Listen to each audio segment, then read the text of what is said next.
Alpha Darius loomed over me like a storm, his presence overwhelming and suffocating, as if determined to claim what he believed was his.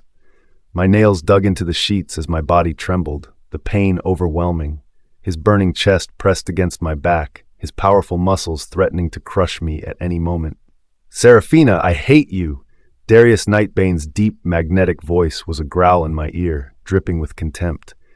Each word was laced with venom. "You're getting more and more boring, more and more disgusting." I squeezed my eyes shut, fighting back the agony, but I couldn't stop the overwhelming wave of sorrow and humiliation that rose in my chest. Alpha Darius was torturing me on purpose. He'd never treated me as an equal. I was nothing more than a toy to him, a prey for his amusement. His movements grew even more brutal, his weight pressing down hard on my neck, almost choking me. "Seraphina, don't be like a dead corpse. It sickens me," he spat.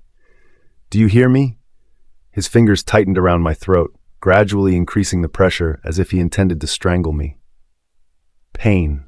I couldn't hold back any longer, a groan escaping my throat.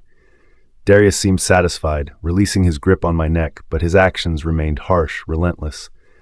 Just as I felt myself slipping into unconsciousness, the phone on the bedside table rang. Darius paused, his ironclad body still crushing mine before answering the call. "Isolde, what's wrong?" His voice, soft and affectionate now, was a stark contrast to the cruelty from moments before. There was tenderness there, almost intoxicating. I slowly opened my eyes, the sharp pang in my chest tightening as I gripped the sheets. "Don't worry, I'll be right there. Okay, I'll hurry," he murmured before hanging up. He pressed his body against mine again, his fingers leaving sharp stinging marks on my skin. Everything ended quickly. Isolde's power went out. She's scared. I need to take care of her. Now, hurry up and please me. Isolde Shadowmere needed him, so he demanded I degrade myself for his satisfaction, just so he could finish quickly and rush to her side. How ridiculous. "Darius, if you're in such a hurry to see Isolde, why don't you just leave?" I mocked, though my heart tightened painfully. In his eyes, I was trash, an object to be discarded, while Isolde was a goddess, his future, the supreme Luna. "Seraphina, you're nothing but a whore. What right do you have to tell me what to do?" Darius flipped me onto my back, his hands tight around my neck, his silver eyes bored into mine, burning with vicious intensity. "I paid for you. You're here to please me. That's what whores are for, isn't it? You filthy, worthless wolf who can't even shift." The insult stung, and I squeezed my eyes shut in pain. Yes, I took his money. And now, this was my punishment. After a few agonizing seconds, I slowly opened my tear-filled eyes, my voice bitter. "Let's end this, Darius. I don't want to do this anymore. Aren't you planning to marry Isolde? Fine. I'll leave, and you can spend your life with her." Alpha Darius remained silent for a long time, his piercing gaze fixed on me, his eyes burning with cold, brutal hunger. "End this?" His fingers brushed my delicate neck before tightening again, ruthlessly. "Fucking bitch, what right do you have to talk about ending this? You don't just owe me money, you owe me your life." His eyes blazed red with fury. "My sister has been missing ever since you ruined her life, her fate unknown. And now you say you want to leave. What the hell makes you think you can just walk away? Fucking bitch, Seraphina. You'll spend your entire life paying for this. That car accident, I didn't do it. I swear." "Shut up," Darius snarled, squeezing my neck tighter. My face turned red, the air slowly leaving my lungs as I couldn't make a sound. "I saw it with my own eyes. You were the one who crashed into my sister's car, sending her to the bottom of the sea. I saw it and you still want to lie to me? How fucking shameless are you?" Saw it with his own eyes? I widened my eyes in disbelief. I never drove that car. Where did his so-called witnessing come from? "Seraphina, I'm telling you now, I'm going to torture you for the rest of your life. You'll never escape the remorse, never escape the guilt. This is what you deserve. This is what you owe me." What do I owe him? What exactly do I owe him? Darius Nightbane is the alpha of the Veilborn pack, while I'm nothing more than a lowly wolf disconnected from my own wolf spirit. Yet, from the moment I secretly fell for him, I've done everything I could to please him. I've tried to be as obedient as possible, changing everything I thought he disliked, striving to become the woman he might want. I've learned all his preferences, worked tirelessly to become someone he could cherish. All these years, I've never once failed Alpha Darius. And that car accident 2 years ago, it had nothing to do with me. I was framed. I wasn't responsible. But Darius didn't believe me. He had already made up his mind, convinced that I was the one who had orchestrated it all. Regret? The only regret I have now is falling for him, despite everything. Alpha Darius didn't say another word. His voice was cold, almost indifferent, as he muttered, "What a killjoy." Without a glance in my direction, he turned and walked into the bathroom. A few moments later, he emerged, fully dressed, not sparing me even a second of attention. He slammed the door behind him. I closed my eyes, overwhelmed by despair, the sound of heavy rain and distant thunder filling the silence. My sobs came without warning, deep and uncontrollable. I don't even remember when I fell asleep. But when I woke up, it was already the next morning. My phone buzzed twice, calls from my office, wondering why I hadn't shown up for work. I scrambled out of bed, rubbing my eyes. "Sorry, I'll be there soon," I mumbled into the phone, still half asleep. Dragging my exhausted body into the bathroom, I brushed my teeth, my reflection barely registering in the mirror. But then a streak of bright red caught my eye. Blood, dripping, drop by drop. I froze. My heart raced as I instinctively grabbed a tissue and pressed it to my nose. The tissue soaked through quickly, and after a few more changes, the bleeding finally stopped. Staring at my pale reflection, I couldn't help but smile bitterly. My time is running out.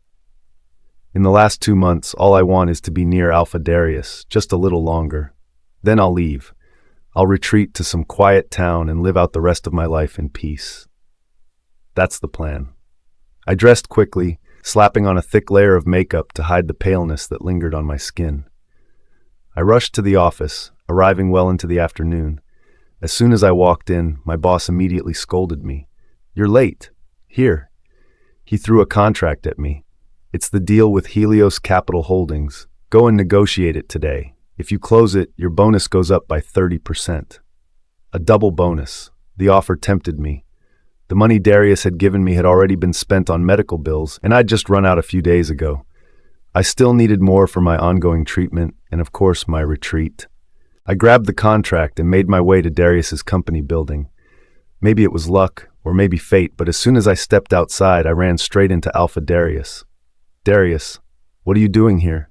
His frown deepened as he glared at me with undisguised disdain. I hesitated, holding the contract. "I'm here to sell yourself?" Darius cut me off, his voice sharp, his smile cruel. "What is this? Are you broke again?" I couldn't find the words, and before I could even respond, he grabbed my wrist and dragged me toward the back seat of his car. "Please don't." My face flushed with embarrassment, my legs instinctively clamping together to stop him. Just then, Darius's personal assistant approached, quickly shutting the door to block any view from the outside. "Playing innocent?" Darius's grip tightened on my arm, his fingers digging into my skin as he pushed deeper. "You came here with that contract for one reason, didn't you? If you want me to sign it, you'll have to offer something in return." "I don't want that." I stiffened, gripping his shirt desperately. "I'm here for business. The contract is just business." But Darius wasn't listening. "Of course it's business. The business of a filthy whore, right?" Darius's glare pierced through me. "Serafina, at least you know your place." Darius was deliberately twisting my words, already convinced I was just some cheap woman, one that anyone could buy. In that moment, I couldn't even explain myself. The car had stopped right outside the company building, and pedestrians were walking by, oblivious to what was happening inside. I felt humiliated, utterly humiliated, and wished I could vanish on the spot. Desperation filled my voice as I pleaded with him. "Darius, please. Not here. I beg you." But there was no stopping him. Darius ignored my pleas, his grip tightening as he shoved my legs further apart. Tears blurred my vision, the hopelessness of it all overwhelming. "Please, Alpha Darius, let's go somewhere else. Whatever you want, I'll do it. I'll please you. I'll flatter you." Before I could finish, Darius seized my face, forcing my mouth open and silencing me with a kiss. "What makes you think you can make demands? Don't you want the money? If you want me to sign that contract, then you'll please me right here." Shock hit me like a slap, my eyes wide as tears spilled down my face, dripping into my hair.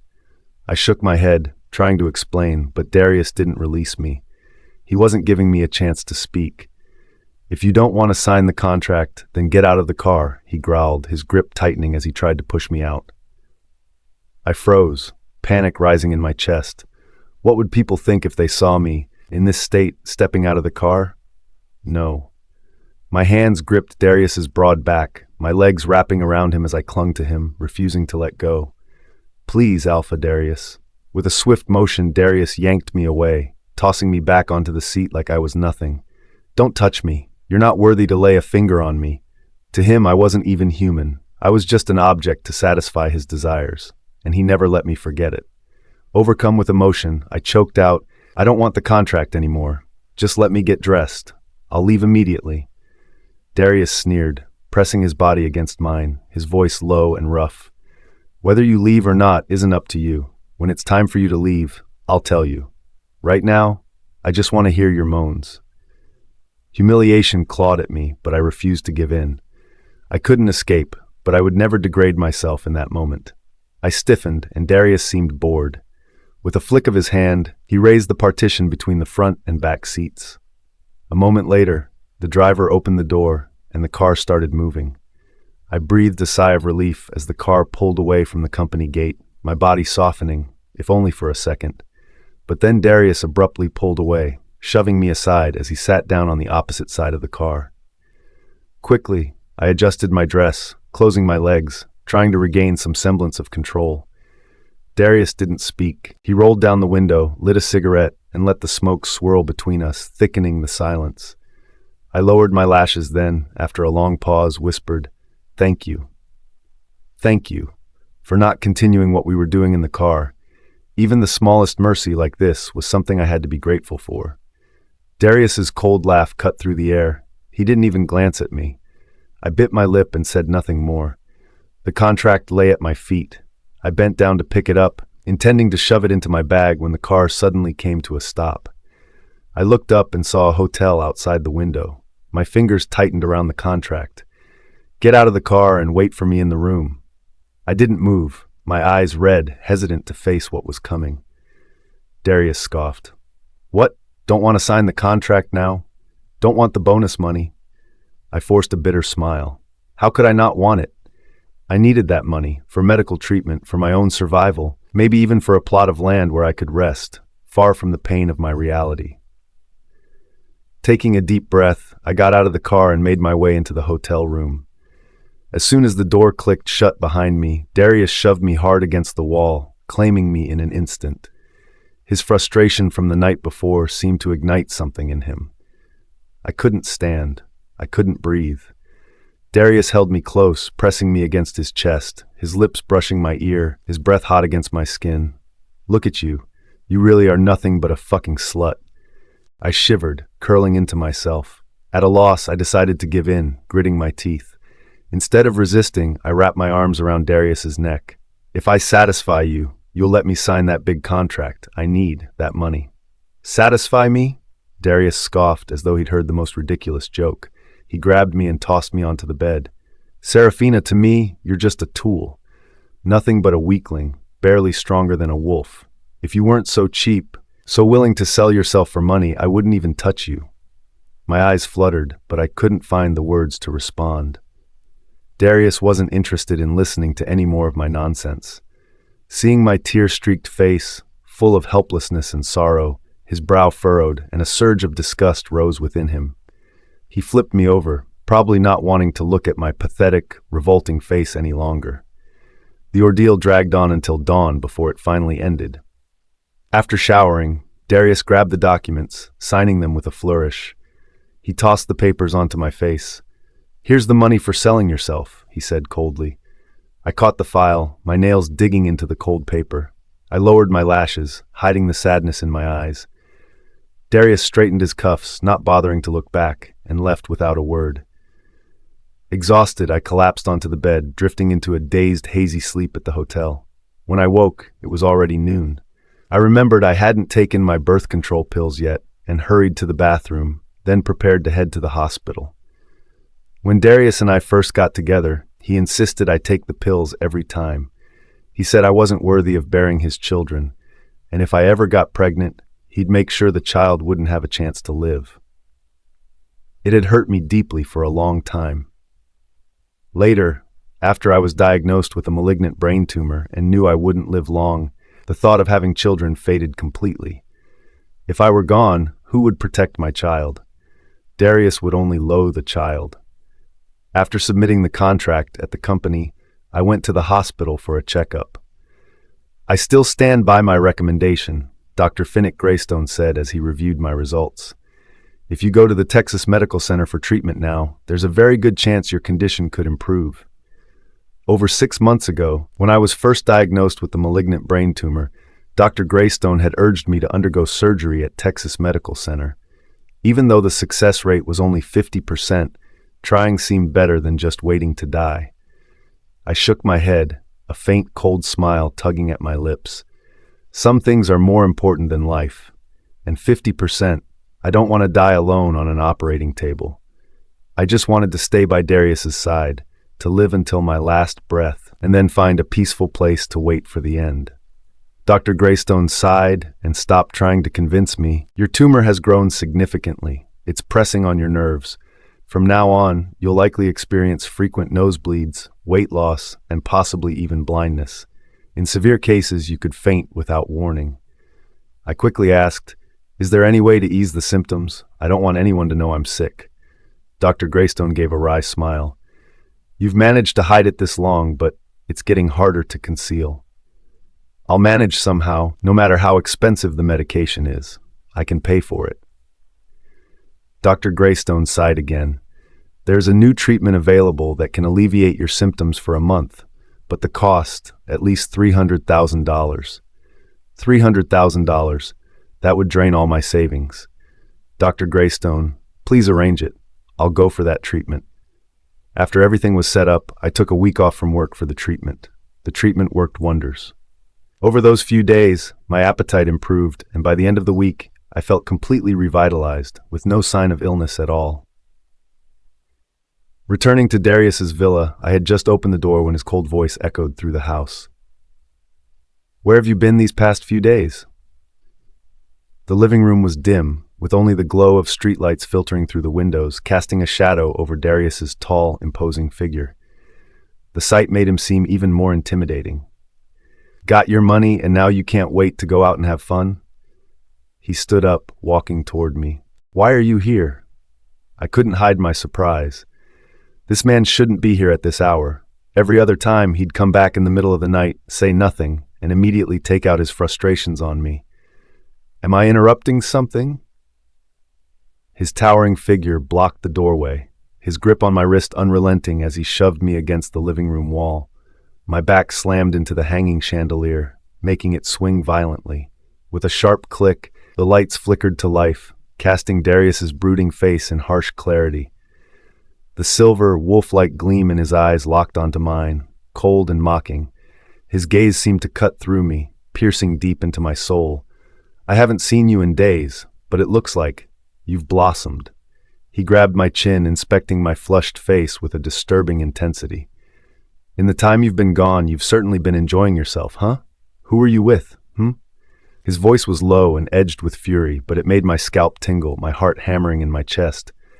"I wasn't with anyone. I just went on a business trip."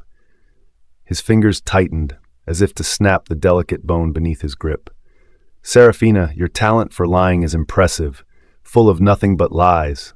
He narrowed his eyes, a cold flicker of something darker beneath them. "Do you really think I'm that stupid? A business trip? If it was just work, why couldn't I reach you? And what is this? The glow of someone who's been, well, taken care of. You took the money I gave you and ran off with your lover, didn't you?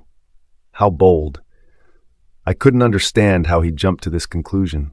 There were times I'd disappeared before, especially when I was sick, but back then he hadn't shown an ounce of concern. What had made him so suspicious this time? "I don't know what you're talking about. Where I go is none of your business." "Serafina, don't talk to me about freedom." His eyes flashed dangerously. "You owe me a life. Until that debt is repaid, you don't get to talk about freedom." "Repay my debt? What do you want from me?" At this point, I couldn't care less about explaining the car accident. Darius, do you really need me dead to be happy? Ha! Do you think I want you dead? Darius scoffed, his gaze full of mockery. Seraphina, you think I believe a word you say? You're just a coward, a greedy woman who clings to life and money. You don't have the guts to die. I lifted my eyes to meet his, an overwhelming urge to tell him the truth surging inside me. I was sick. I didn't have much time left. But what would telling him accomplish? Would he clap his hands and curse me for deserving it? I don't want to argue with you. I tried to push him away and leave, but Darius forcibly pinned me down. Seraphina, have you forgotten what you are? A lesser wolf, lesser wolf. That's how he always described me. My heart clenched. I didn't understand. What was going on with Darius tonight? You're a whore I bought with my money. You owe me a life, and for the rest of this lifetime, without my permission, you don't get to be with any other man. I haven't, Darius. What are you even saying? Still playing dumb? He gripped my arm and dragged me toward the coffee table, pointing at the scattered photos. Look for yourself. The coffee table was covered with pictures of me and Damon. Damon Hawthorne had been my childhood friend. We were close, but after he went abroad for school, I visited him once, and later I fell madly in love with Darius. I endured his torment every day and gradually lost touch with Damon. The photos were from when I visited Damon a few years ago. There were pictures of us shopping, eating together, and even entering and exiting hotels. Did you sleep with him? Darius's voice cut through my thoughts. Tell me, Seraphina Lycoris, when you were abroad, were you letting him sleep with you for free every day? Free. These two words pierced my heart deeply.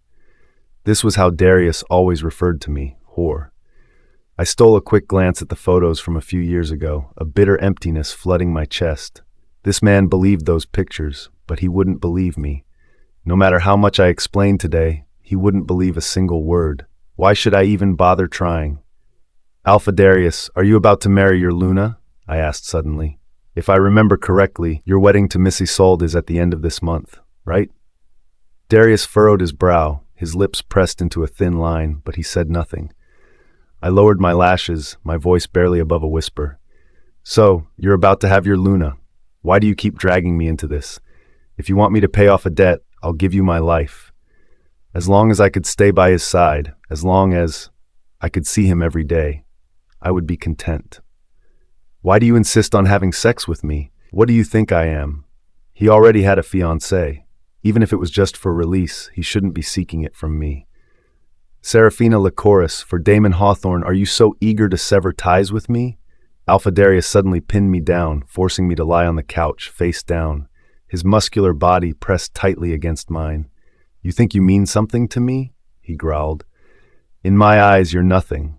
Even if I marry, it changes nothing. You still owe me, and you will pay. You think you can leave me for another man? Dream on. Let me warn you, if I catch you with Damon Hawthorne again, I'll post this moment on Instagram for the world to see how cheap you are.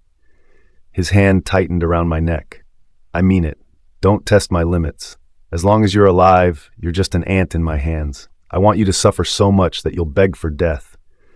I gave up on trying to explain. I closed my eyes and endured his every brutal movement.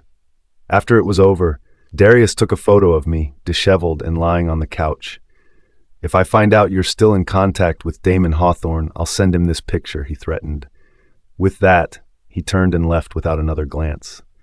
I curled up, closing my eyes. I remembered what the doctor had told me.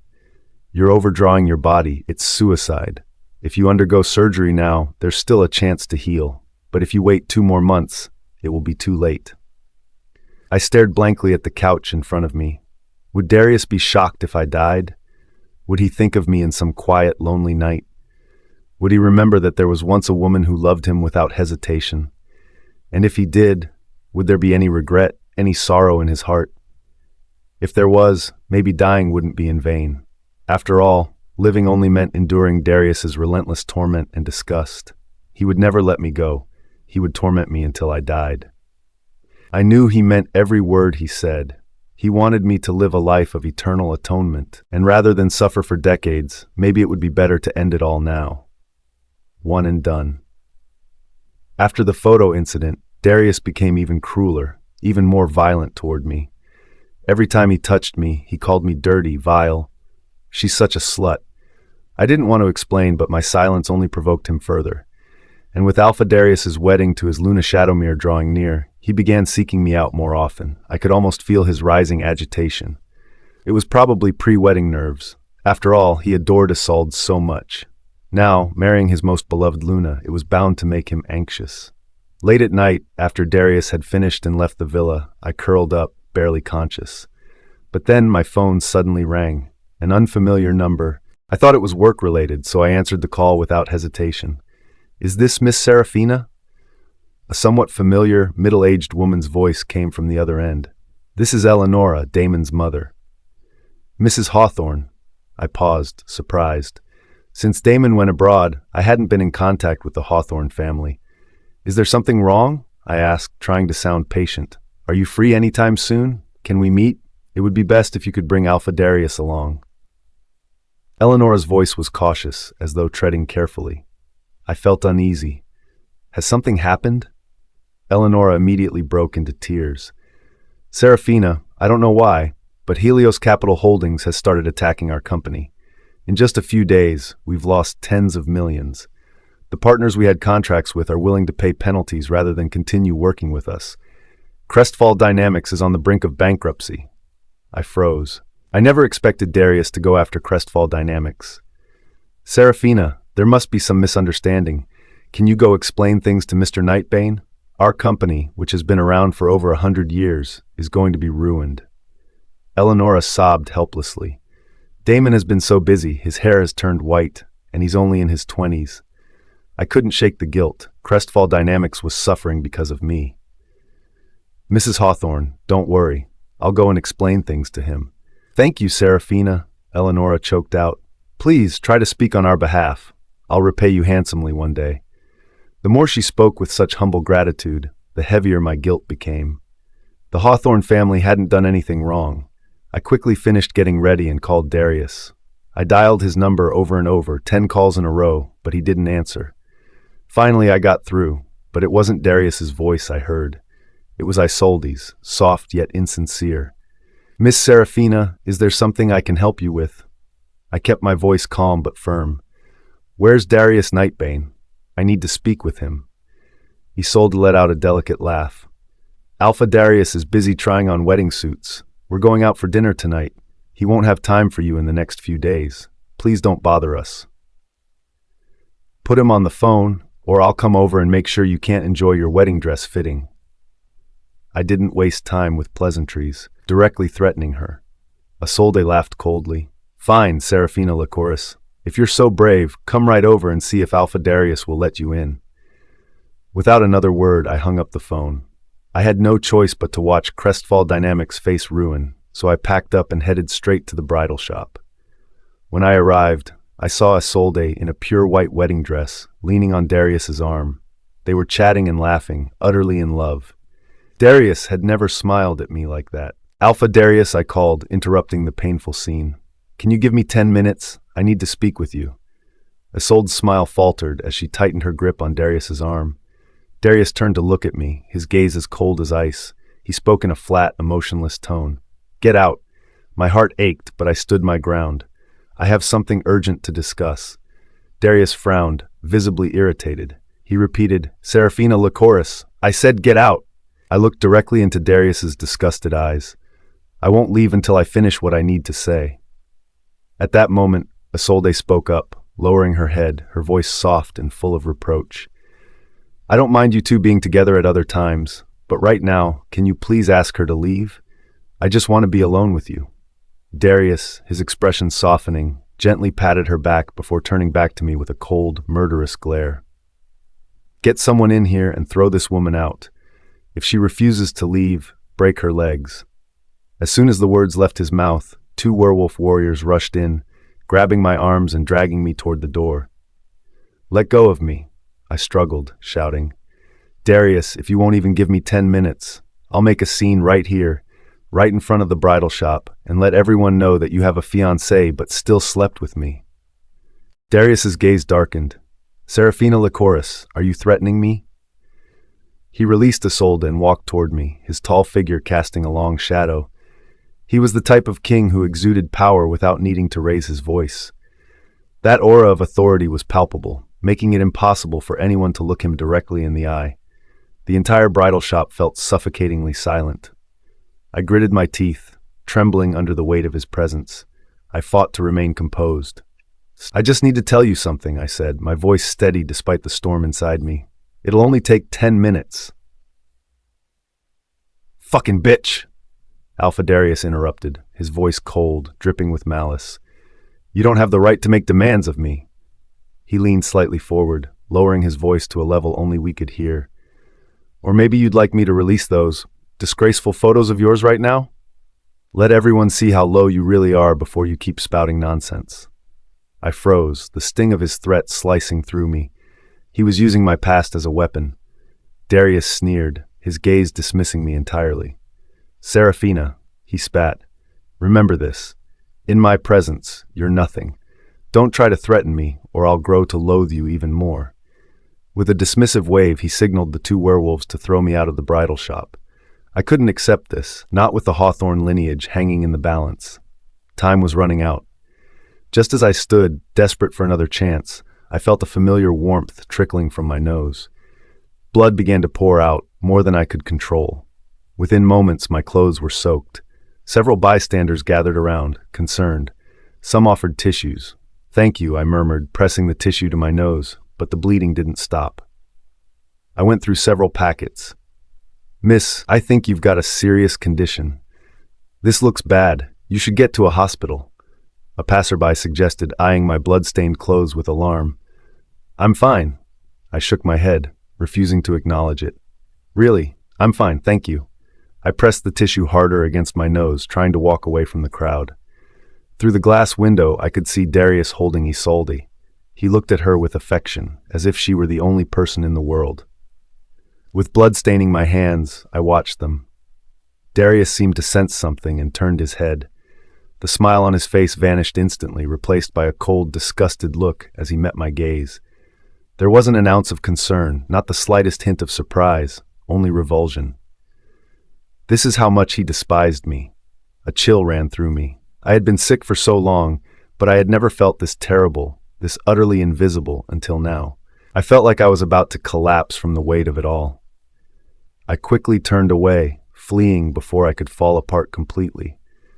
I couldn't even remember when the nosebleed finally stopped. When I came to my senses, my shirt was soaked and my chin was covered in dried blood.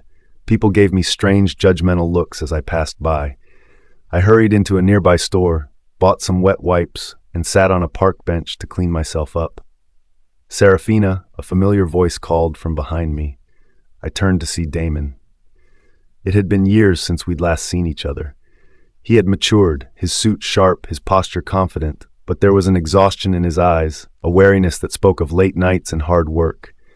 Seeing him like this made a deep guilt rise within me. "I'm sorry," I said, my voice heavy with regret. "Everything that's gone wrong with your company, it's all my fault." Damon shook his head, sitting beside me. "Are you sick?" His eyes flicked to the bloodstains on my clothes. "Why are you bleeding so much?" I quickly tried to cover up, but the damage was done. My clothes were soaked through, and there was no hiding it. Instead, I lied. "I'm fine. It's just stress. I've been getting nosebleeds lately." His gaze softened, concern replacing the confusion. He reached out, gently lifting my chin to meet his eyes. "You know," he said softly, "every time you lie, you blink too much. Seraphina, don't lie to me. If something's wrong, tell me. I'll help, no matter what." Tears welled up in my eyes. "This mess with the Hawthorne lineage, it's all my fault. I've already caused you so much trouble. How can I drag you into this anymore?" Damon's expression suddenly grew more intense. He grabbed my hand, his grip firm. "Are you worried about me, Seraphina?" His voice dropped to a lower, more urgent pitch. "Do you care about me? Even just a little?" I froze for a moment, then immediately tried to pull away from Damon's grasp. But Damon held on tightly, his voice steady, though laced with emotion. "I heard Darius Nightbane is getting married. Does that mean you two are over? Seraphina, if you're willing, I can take you away from here." He hesitated for a moment, gathering his courage to say the words he'd been holding back for years. I've liked you for so many years. Back then, all you ever saw was Darius Nightbane, and I didn't dare disturb you. But now, since he's getting married, maybe it's time you let go and gave me and yourself a chance at happiness. It hit me like a punch to the gut. Damon really did have feelings for me. I quickly pulled away from his grasp, my voice firm and resolute. I'm sorry, but I can't. Even though Darius is getting married, he's still the only one I love, and I have no intention of leaving him. Damon's face fell, his expression heavy with sadness. I took a few steps back, my voice softer but still firm. I'll do my best to help resolve the crisis with the Hawthorne lineage, but please, from now on, stay away from me. I don't want to drag you into this, and I don't want to make things harder for you. With those words, I turned to leave. But after just a few steps, a black fog seemed to cloud my vision, and everything around me turned blurry. I couldn't see anything clearly. Serafina, what's wrong? Damon's voice called out, full of concern. I'm fine, I replied quickly, gritting my teeth to bear the temporary blindness. I tried to walk away slowly, but my foot caught on a flower pot, and I stumbled, falling backward. Serafina, Damon shouted, rushing to catch me, his arms wrapped around my waist, steadying me. What's happening to you? Are you sick? Let me take you to the hospital.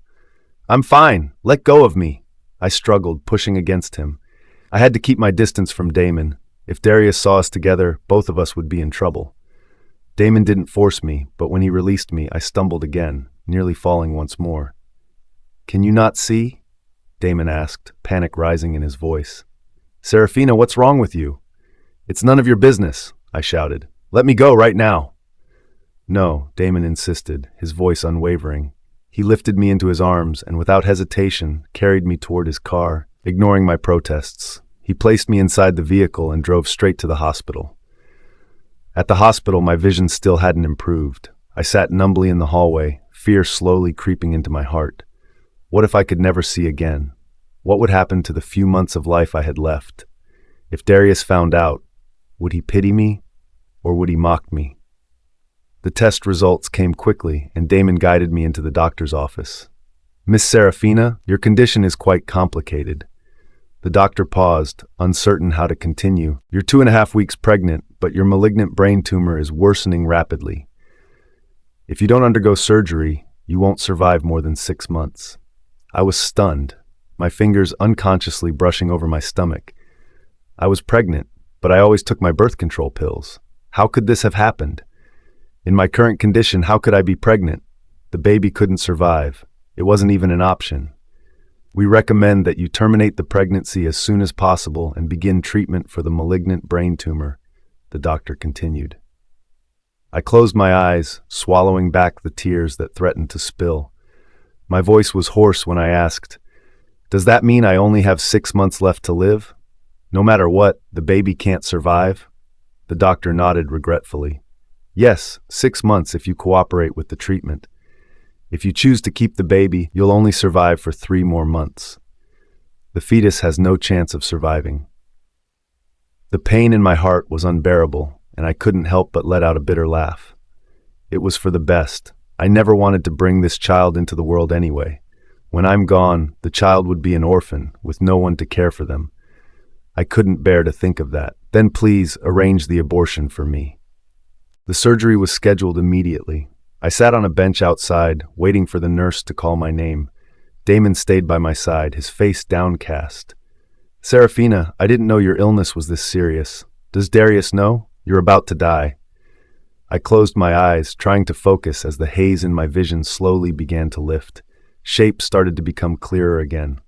I don't want to tell him. What's the point? Anyway, he won't care about me. Damon immediately took my hand, his grip firm. Come with me abroad. I'll give up the company. Darius Nightbane will destroy Crestfall Dynamics, so let's sell it and start fresh somewhere else. I'll take you to the best doctors, the best treatments. Even if I have to spend everything I have, I'll save you. I lowered my lashes, feeling the weight of his words. It would have been a lie to say I wasn't moved. How could I not be? Damon was willing to do so much for me, to fight so hard for my life. But it was too late. Darius had seeped into my bones, my soul. I could never love another man. Besides, with who I was now, I didn't deserve Damon. I shook my head, withdrawing my hand. I'm sorry. Serafina Lycoris, it's your turn, the nurse called out. I pressed my fingers to my flat stomach as if saying my final goodbyes, took a deep breath, and stood up, heading toward the operating room. Lying down on the cold surgical bed, my vision suddenly cleared completely. I could see the bright operating lights in the surgeon's face, stern, emotionless. For a moment, I wished I could remain blind, just so I wouldn't have to witness the death of my baby. I'm sorry, my baby. You fought so hard to come into this world only to be buried by my own hands. Tears fell and I closed my eyes. Spread your legs a little more. The surgeon's voice was indifferent as he held cold metal instruments. I gritted my teeth, spreading my legs, bracing myself for the pain. But then, the operating room door was kicked open. Serafina, you've got some nerve! Darius's furious voice rang out, his stormy gaze locking onto my pale face on the bed. My heart skipped a beat. I quickly sat up, but before I could steady myself, Darius yanked me off the bed with brutal force. Trying to have an abortion behind my back? He jerked me toward him, eyes blazing with fury. Serafina, did I give you permission to terminate this pregnancy? Tears still fresh in my eyes, I stared at him in panic. How did you know I was pregnant? It took a moment for the realization to hit. My heart raced, and I instinctively looked toward the door. Sure enough, Damon was being held by several wolf warriors, his arms restrained. Are you worried about your lover? Darius's fingers tightened painfully on my arm, as if he wanted to crush me. You've been apart from me for just a short time, and already you're fooling around with your little lover? Serafina, your schedule must be really busy. I didn't. I hurried to explain, my voice shaking. We just ran into each other. You're misunderstanding. The photos from before, they're from years ago. I haven't been in touch with him for years. When I went abroad last time, I didn't even see him. Darius, there's nothing between us, nothing like you think. I pleaded with my eyes, knowing this wasn't the right time to beg for mercy. But if I didn't speak now, I would never get another chance. This man, he wouldn't even look at me anymore. Can you leave Crestfall Dynamics alone? They're innocent. Darius stared at me, his silver eyes gradually turning a deep, bloody red. That was the sign of his fury. This woman lying in the operating room, her first words weren't an explanation about why she was pregnant, but pleading for another man. Serafina, is the child in your belly mine? His words left me stunned. Darius's sharp gaze locked onto mine, his eyes burning with icy fury. He spoke slowly, each word cutting like a dagger. You had an abortion behind my back, and outside the operating room your lover was waiting for you. The first thing you said wasn't to explain the pregnancy or the abortion. No, you were begging him for mercy. So tell me, is this child really mine? My lashes trembled, and tears rushed to my eyes, soaking my pale face. He was always doubting me. Does it really matter? I asked, my voice thick with tears as I met his gaze. You were never going to let me keep the baby anyway. Am I wrong? You would never let me carry your child. When did I ever say that? I couldn't help but remember how he had always thought a child would be nothing but trouble. He had insisted I take the pill, trying to prevent me from getting pregnant. But if I had gotten pregnant, how could he possibly make me terminate it? That would be his child, his baby, born from my body. But, is this child really mine? Darius's voice turned cold, his words like ice. 2.5 weeks into your pregnancy, and you weren't even by my side then. Tell me, is this child truly mine? My heart clenched in pain. I asked, my voice trembling. If I said it was, would you let me keep it? Without hesitation, Darius answered, Why wouldn't I let you? It's my child. A wave of suffocating emotion washed over me. My heart felt like it was being squeezed. I didn't know whether to feel relieved or sorrowful. So he didn't hate the child. He didn't despise the idea of having his baby. But I didn't have the time nor the strength to carry this child to term. From the moment I became pregnant, this child was destined to never be born. I'm sorry. I closed my eyes, trying to shield myself from the overwhelming sorrow. I'm sorry, baby. I'm sorry, Darius. No, I whispered, my voice barely audible. This child isn't yours. Darius froze. His grip suddenly loosened. My legs gave way, and I crumpled to the floor, tears falling like raindrops, splattering on the cold ground. Because the child isn't yours. That's why I had the abortion in secret, I murmured, swallowing the bitterness of my actions. It was all because I didn't want Darius to feel the pain over this child, and I didn't want him to know that I was dying. You really are a filthy woman, Darius sneered, his lips curling into a cruel smile. A disgusting fucking bitch. Darius Nightbane! From outside the hospital room, Damon's furious voice cut through the air. You're getting married soon. Why keep dragging Serafina into this? You're making it impossible for her or your future wife to face anyone.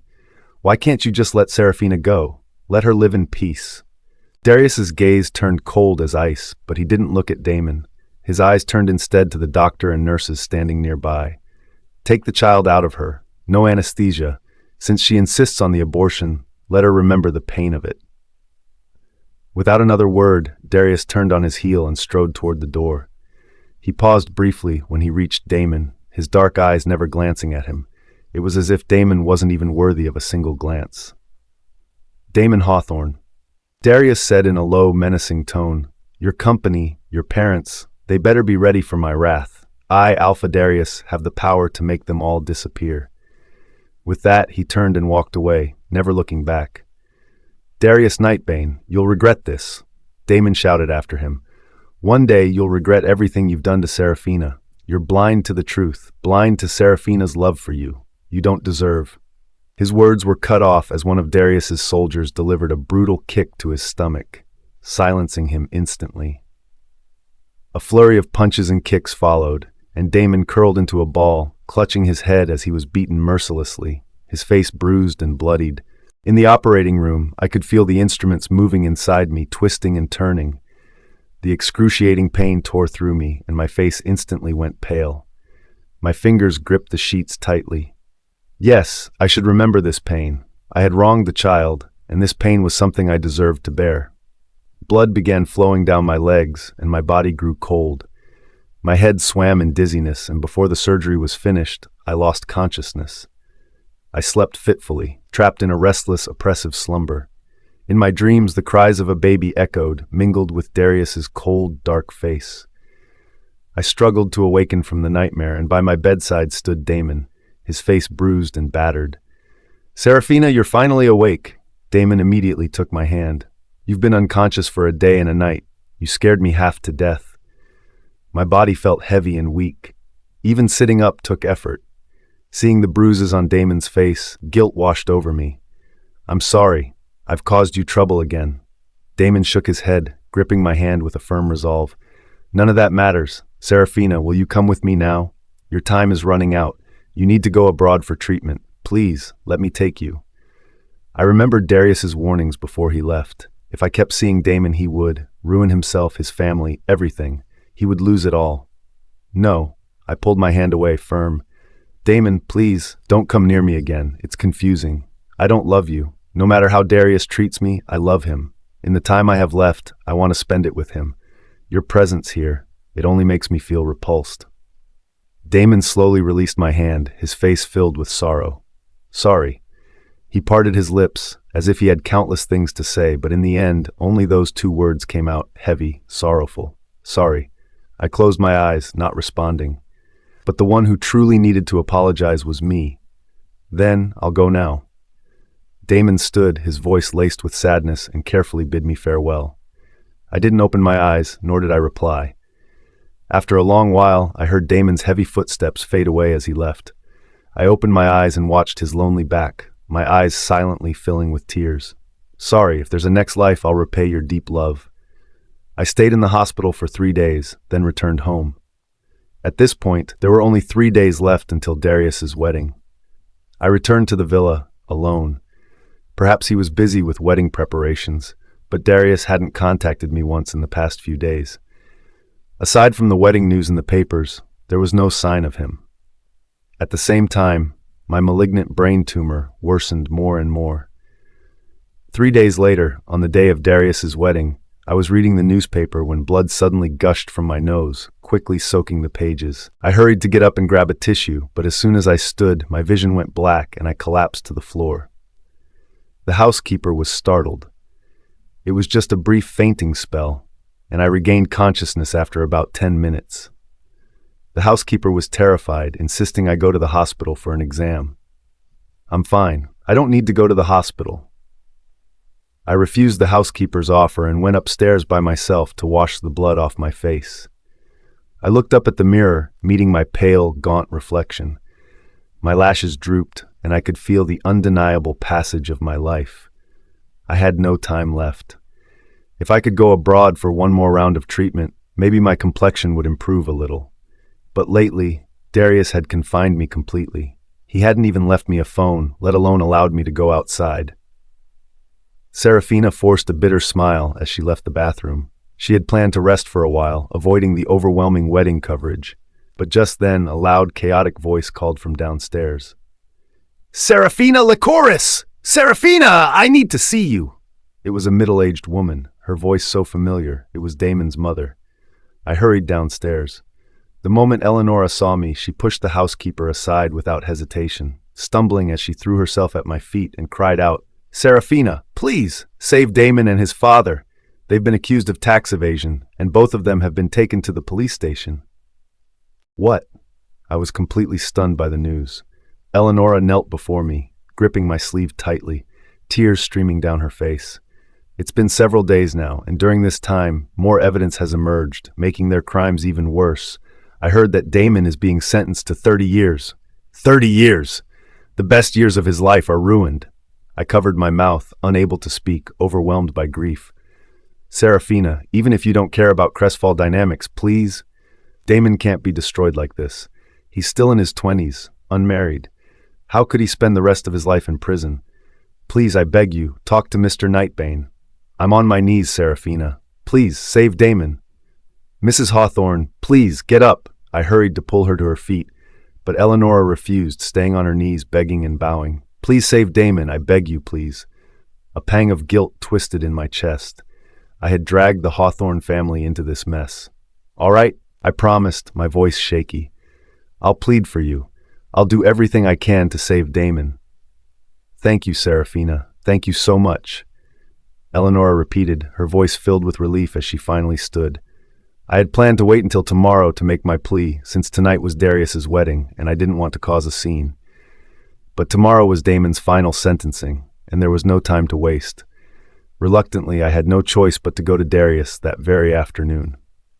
There was traffic on the way, and I arrived just an hour before the ceremony began. I was stopped at the door. Isolde had added me to her blacklist, and the attendants wouldn't let me in. In desperation, I lost control and pushed past them, storming into the venue. Darius, I finally spotted his towering figure backstage. I rushed over and grabbed his arm. I need to talk to you. Alpha Darius looked down at me, his face dripping with sweat, my hair in disarray.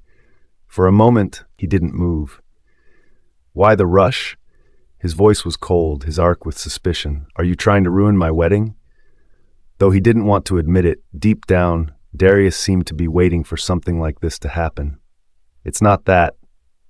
I lowered my lashes. I know you hate me, despise me, and want me to suffer, but I promise you from now on I'll do whatever you say. Whatever you want, I'll do it, just if you. My eyes stayed fixed on the floor, and because of that, I missed the fleeting tenderness in Darius's gaze. I beg you, please spare Damon. But the words I spoke shattered any softness in his eyes, turning them cold and indifferent. You came to me, just to beg for him? His voice was frigid, sharp with contempt. I felt the icy air around him, and fear gripped me. If he got angry, he might punish Damon even more cruelly. Without thinking, I collapsed to my knees, bowing before him, pleading desperately. Alpha Darius, please, Damon is innocent. Please spare him. I'll do anything, anything you ask of me. Darius stared down at me, his gaze unyielding. Anything? Would you give me your life if I asked for it? I was already at the end of my rope. My life was worth nothing anymore. Yes, if you want it, I'll give it to you. I didn't hesitate, my voice steady despite the terror inside me. But the coldness in Darius's eyes deepened, darker than ever. Serafina, I never thought that for Damon Hawthorne you'd be willing to die. Do you truly love him that much? The person I've always loved has always been you, Alpha Darius. But you don't believe in my love. So now I won't say those words anymore. Instead, I just knelt there again, pleading with all my heart. Alpha, please, please spare Damon. I beg you. Get out. Darius's reply was harsh, a single word that felt like a death sentence. He turned away, and the werewolf guards started moving toward me. Don't touch me! I shoved them away with all my strength. Alpha Darius, if you don't agree, I'll die right here at your wedding. I'll make sure you and your Luna never get married. Seraphina Lycoris, are you truly willing to go this far for that thief? Darius's gaze darkened as he looked down at me, his eyes cold and unyielding. Tears streamed down my face as I pleaded, my voice shaky with desperation. Please let Damon go. He's innocent. Darius's expression remained impassive, and he didn't respond. The massive wedding hall was eerily silent, the tension thick in the air.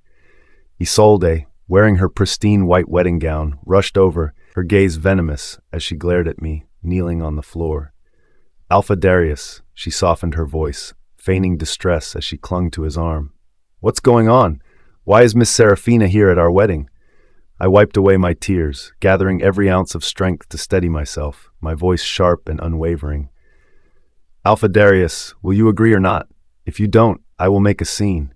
Isolde is right here, today. I'll settle everything with her. All the old and new grudges. We can settle them right now. Seraphina Lycoris, Darius roared, his anger barely contained, his body trembling with rage as he struggled to control the wolf within him. I lifted my head, staring boldly into his terrifying silver eyes, my voice trembling but resolute. Alpha Darius, if you don't let Damon go, I'll die here at your wedding. After all, Before I could finish, Darius yanked me up with a force that left me breathless. Seraphina, are you truly looking for death? Alpha Darius, Isolde's voice was now anxious. Don't argue with her, please. Today is our wedding. Just throw her out, don't. She reached for Darius, but he shoved her away with a sudden burst of rage, his red-rimmed eyes burning with fury. His gaze fixed on me, and without another word, he dragged me toward the upstairs lounge. I stumbled, struggling to keep up, but I didn't resist. I needed to be alone with Darius to plead for Damon's life, no matter what terrible thing he might do to me in return. Alpha Darius, what are you going to do? Isolde's voice had changed, now laced with panic. She hurried after us, lifting the hem of her gown. This is our wedding day. Please, don't leave. But Darius didn't even glance back. He forcefully pushed me into a lounge and was about to enter when Isolde grabbed his arm. Alpha Darius, the wedding is about to start. Could you please wait until after the ceremony to talk to Miss Seraphina alone? Her eyes were full of tears, her tone pitiful. Inside the lounge, Darius had shoved me so hard that I fell to the carpet. My skirt lifted, revealing my long, graceful legs. My head hung slightly, my disheveled hair cascading around my shoulders, and my pale neck was faintly visible.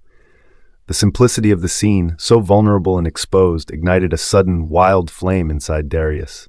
Isolde, leave, Darius said coldly, pushing her away. Isolde froze, her tears falling freely as she asked, her voice trembling with confusion and hurt. Alpha Darius, what does this mean? Darius placed a finger on her delicate shoulder and pushed her out of the lounge. His voice was low and rough as he spoke. Please, handle the wedding for now. With that, he slammed the door shut. Isolde stared at the door, her hands clenched into fists, her heart burning with rage. Seraphina Lycoris, you vile woman. It wasn't enough that you claimed Darius's body. Now you're ruining our wedding too. Why don't you just die? The anger in Isolde's heart festered as she imagined barging in and strangling the vile woman who dared to disrupt her happiness. Inside the lounge, Darius's shirt buttons strained against his chest, his muscles rippling as he removed his jacket. Seraphina, for Damon Hawthorne, you're willing to do anything, aren't you? I looked up at him through tear-filled eyes, my voice barely a whisper. Yes, as long as you let him go. Darius tossed his jacket aside, his voice cold and devoid of warmth. Take off your clothes, kneel. I hesitated for only a second before unbuttoning my dress, my movements smooth but mechanical. The more I complied, the hotter the fury in Darius's eyes burned. Before I could fully undress, he yanked me up and pressed me against the wall. One of the windows beside us offered a terrifying view, several stories down where a fall would certainly end in death. What if I told you to strip naked and jump from this window right now? Would you do it? I forced back the pain in my chest and pulled out my phone, handing it to Darius. My voice was barely a whisper. Call them. Tell the police to release Damon and his father. If you do, I'll jump from here. I'll disappear from your life forever."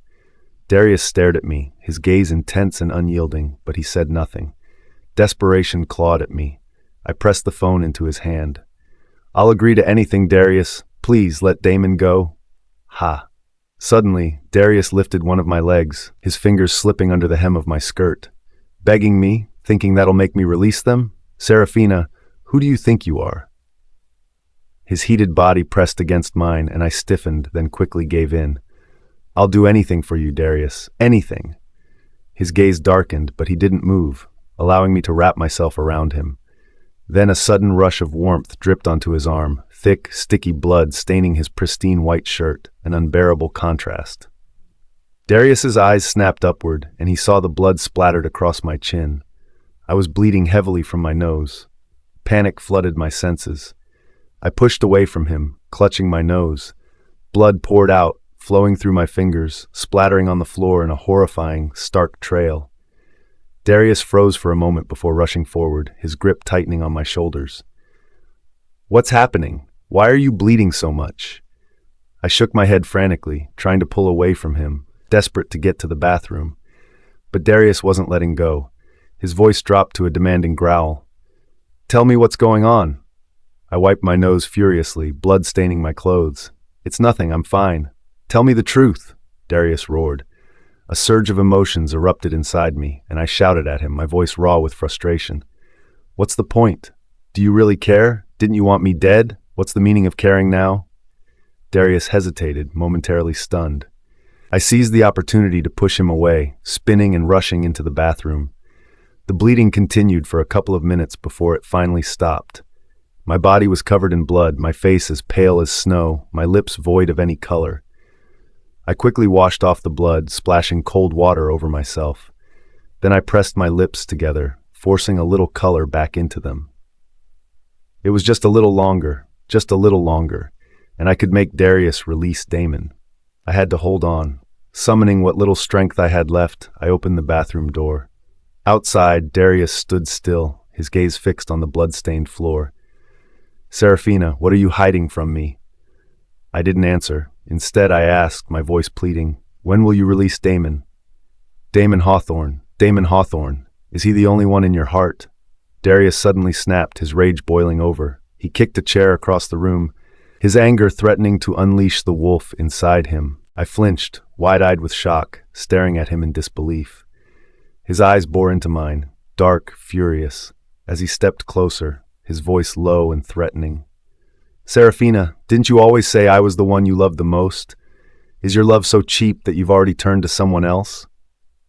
"You," I started to speak, but before I could finish, a familiar warmth flooded my nostrils. The blood that had just stopped began to pour out again. I absently touched the tip of my nose. My vision blurred as everything around me went dark. "Serafina." Darius's voice became frantic, barely audible as panic seeped into his words. I tried to lift my gaze, but all I saw was darkness. The world spun and my consciousness slipped away, dragged into some endless void. My eyelids fluttered, and I slumped forward, falling into unconsciousness. "Serafina!" Darius shouted in alarm, his voice cracking. He rushed to catch me, his arms around me as he held me tightly, shaking with fear. "Serafina!" My eyelids were closed, and blood continued to trickle from my nose, staining his chest as he held me. His heart raced, nearly suffocating with panic. "Shut up!" Darius roared at his wolf. At that moment, all he felt was terror, the fear of losing her. With desperate strength, he scooped Serafina into his arms, charging out of the room. He had to take her to the hospital. What was wrong with her? What illness was causing her to bleed so violently from her nose? Omniscient POV. Darius rushed out of the lounge, Serafina cradled in his arms. Isolde immediately ran over, her eyes wide with concern. "Alpha Darius, what happened?" Her gaze fell on Serafina, bloodied and unconscious in his arms. Her face darkened. "What happened to Miss Serafina?" Darius didn't have time to respond. His pace quickened as he rushed toward the car, and in an instant they were speeding toward the hospital. Isolde ran a few steps after him, but in the end, she could only watch Darius's car disappear into the distance. She was still in her wedding dress, the guests for the ceremony slowly gathering. but the only thing awaiting them was the absence of the groom. A wedding without the groom was nothing but a cruel joke. Isolde clenched her fists, her nails digging into her palms. She couldn't let herself be ridiculed like this. It had taken every ounce of her family's influence to gain the centralized power's recognition. She was on the verge of becoming the rightful Luna of the Wolf clan. She couldn't let it all fall apart. After a moment's pause, her expression hardened. She pulled out her phone, dialing a number. "Wake that vegetable up. Then stage a car accident. I want to frame Serafina again." This time, she'd make sure Alpha Darius hated Serafina like Chorus forever. Darius stormed into the hospital, summoning doctors as he went. He demanded the most thorough examination for Serafina. Watching her being wheeled into the examination room, his heart tightened, a cold knot forming in his chest. Unease spread through him, growing rapidly. He sank into a cold chair, burying his face in his hands, torn apart by torment. The details he had once overlooked suddenly rushed to the forefront of his mind. Serafina's pale face, her increasingly fragile figure, and that day outside the bridal shop when she had covered her bloodied face, casting him a helpless, sorrowful look. Why hadn't he realized back then that she was seriously ill? The more those vivid memories came rushing back, the more suffocating the unease became. The hours dragged on, each minute stretching endlessly. After what felt like an eternity, the door to the examination room finally opened. The doctor stepped out, his expression grim, holding the results. "How is she?" Darius's voice was low, strained. The doctor shook his head, letting out a sigh. "It's not looking good." Darius's heart seemed to freeze, as though a vice had gripped it, squeezing the life out of him. "What do you mean?" The doctor pointed to a CT scan on the screen. "You see here, Miss Serafina's brain." "Alpha," a man burst into the room, cutting the doctor off. "The princess has woken up." Just moments ago, Darius's comatose sister, who had been unconscious for over 2 years, had suddenly regained consciousness. Darius froze. "Thalia's awake?" The man nodded. "She just woke up. She's asking for you. Says it's urgent. She needs to speak to you." Darius took a deep breath, forcing his emotions back down. "Get the car ready. I'm going there right now." He turned back to the doctor. "Continue. What's wrong with Serafina?" The doctor, sensing the urgency, quickly adjusted his tone. "Miss Serafina has a malignant brain tumor. It's in the later stages. The situation is extremely critical. She may not have long to live." The words hit Darius like a bombshell. His mind went blank. Each word echoed in his ears, but he couldn't make sense of any of it. She might not have much time left. Was she really going to die? Why is this happening? Darius protested immediately, unable to accept it. Just a few days ago, she had seemed perfectly fine. When she first returned to the country, she had been radiant, full of life. How could she have been diagnosed with a terminal illness? "Are you sure you didn't make a mistake? Run another test." The doctor, on the verge of tears, answered, "I've double-checked everything. It's accurate. Miss Serafina has at most 4 months, and that's the best-case scenario. If. Bullshit. Shut up." Darius exploded, his grip tightening around the doctor's collar. "I don't believe she's really dying. Even if she is sick, you will save her. If you can't, I'll bury all of you with her. Damn it!" The doctors were visibly terrified by Darius's appearance. One of them quickly spoke in a hushed voice. "We will do everything we can." Darius roared, "I don't want to hear your empty words. Use your hospital's best equipment and treatment plans. If anything happens to her, I will be the first to hold you accountable." The doctor turned pale and nodded repeatedly. "Alpha, the princess is crying and demanding to see you. She nearly fainted from crying just now. When will you go to see her?" Darius shoved the doctor aside. At that moment, he had no desire to leave the hospital. He only wanted to see that woman. The unease in his heart grew rapidly. He had a terrible, instinctive feeling. Perhaps she really was going to leave him forever. The thought terrified him to his core. He couldn't bear the idea of life without her. She couldn't die. She couldn't. "Alpha, about the princess," the doctor tried again. I know. Darius pressed his fingers hard against his forehead. It had only been an hour. He'd gone to check on his sister at the hospital. He'd be back in no time. It was just an hour. Nothing would happen. "You stay here and take care of Serafina. Be responsible. If anything happens to her, I will make sure you never see the sunrise again." Darius threw the cold warning to his subordinate before quickly leaving. He rushed toward the hospital, but midway, his phone rang. "Alpha Darius, it's bad. The princess just ran out of the hospital. She's gone missing. We can't find her." Trouble piled on top of him. Darius's frustration was palpable, his voice sharp and low. "Why haven't you sent everyone out to find her yet?" He took a deep breath, suppressing his panic, and began to calmly give orders to his men to search the whole city for Thalia Nightbane. At the same time, he made sure to send someone to the best hospital to bring in the best neurosurgeons for Seraphina. He would save her, no matter what. In the midst of his growing rage, the traffic jammed up again. The vehicles ahead were completely blocked, and they hadn't moved an inch in what felt like an eternity. Darius slammed his fist on the steering wheel, his handsome face twisted with menace, sending a chill down anyone's spine. And just at that moment, his phone rang again. This time it was from the hospital. "Mr. Nightbane, we're really sorry, but Miss Seraphina, she insisted on being discharged, and we couldn't stop her. She's just left the hospital." "A woman as weak as her, and you couldn't stop her?" Darius roared in fury, suddenly throwing his phone against the windshield. Thalia Nightbane was running away, and now Seraphina was running too? Were they teaming up just to anger him? "Fuck!" Darius kicked the car several times in frustration. After calming down a little, he picked up his phone again, ordering his men to find Seraphina immediately. She was sick. She couldn't just be running around outside. If she fainted somewhere, Darius couldn't even bring himself to think about the consequences. As he looked at the traffic in front and behind him, completely blocked, he almost considered abandoning the car and shifting into his wolf form to run. Fortunately, at that moment, the traffic began to ease. The cars slowly started moving again, and he sped toward the hospital. Just as he was about to reach his destination, his phone rang again. The sound sent a jolt through his body, and dread flooded his chest. His heart pounded as he tried to calm himself before answering. The chaos on the other end was unmistakable, honking horns, shouting people, total disorder. "Alpha Darius, there's been an accident." The voice on the other end was filled with despair. "I just found Thalia Nightbane, but before we could stop her, something happened. She was hit by a car, and she lost her breath right on the spot." Darius stood frozen, unable to react for a long while.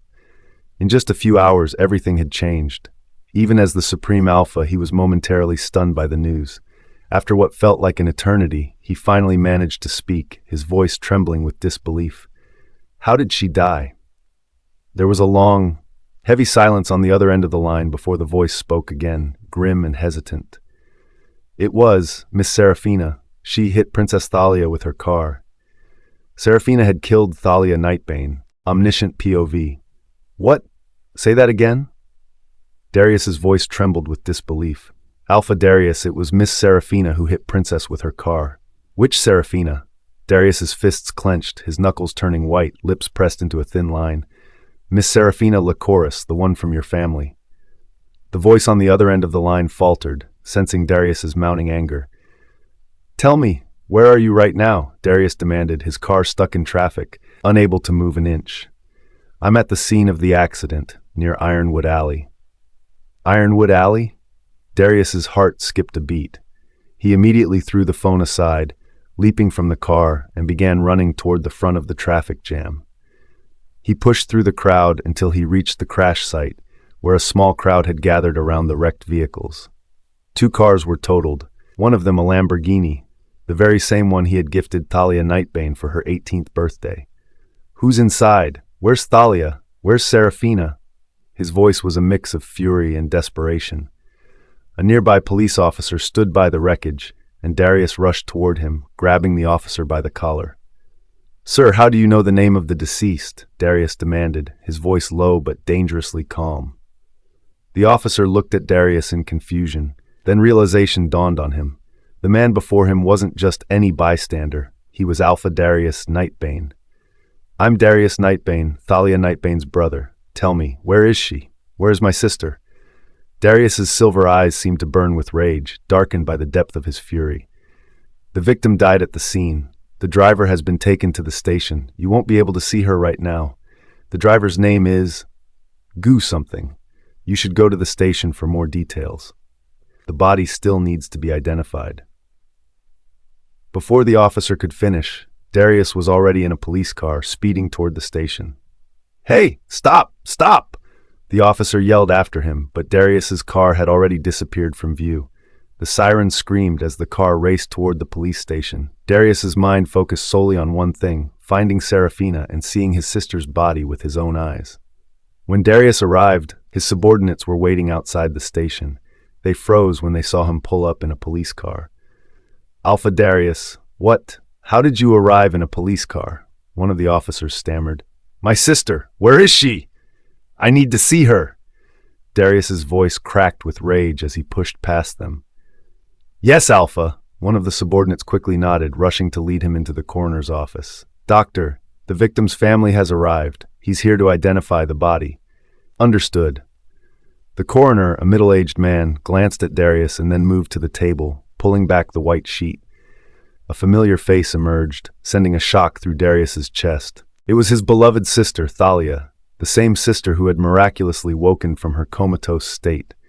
Since her awakening, they hadn't had the chance to say much to each other before her life was tragically cut short, and it was all because of Serafina Lycoris. Now, she lay cold on the operating table, and Darius felt a crushing sorrow. She had been a vegetable, but at least her body had still held warmth. Now, she was truly gone. "Serafina, you're nothing but a curse." Darius clenched his fists, his teeth grinding in fury. "Tell me, why didn't you stop my sister? She had just woken up, and she was so weak. Why didn't you stop her?" "Alpha." A trembling subordinate lowered his voice, afraid to anger Darius further. "It's not like that, Alpha Darius. Princess Thalia received a phone call at the hospital, and then she left. We tried to stop her, but we couldn't in the end." "Who called her?" Darius's fury flared hotter. What kind of phone call could have made Thalia Nightbane, still fragile after her recent awakening, leave the hospital? It's Miss Serafina who called. This is the call log." A subordinate handed Darius the phone. As expected, the last message on Thalia Nightbane's phone clearly showed that the call had come from Serafina's number. "Serafina Lycoris," Darius roared, his anger exploding. He grabbed the phone in a violent fury and slammed it onto the floor, his rage igniting further. "Serafina Lycoris, I want to see her! Now! Immediately, at once!" But just as his anger reached its peak, his phone rang, an irritating ding-ding-ding that cut through the tension in the morgue like a knife. The caller ID showed it was Isolde. "What's going on?" Darius's voice was dripping with impatience. "It's bad, Alpha. Miss Isolde has collapsed." Darius's brows furrowed, a deep, unsettling weight settling in his chest. "What happened?" "Miss Isolde just passed out at home.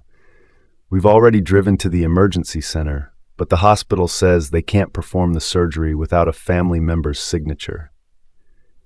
Darius gritted his teeth, feeling the weight of everything crashing down on him. 3 of the most important women in his life were all in danger. "I understand. I'll be there immediately." With that, Darius stormed out of the morgue office, jumping into the car his subordinate was driving, and sped toward the hospital.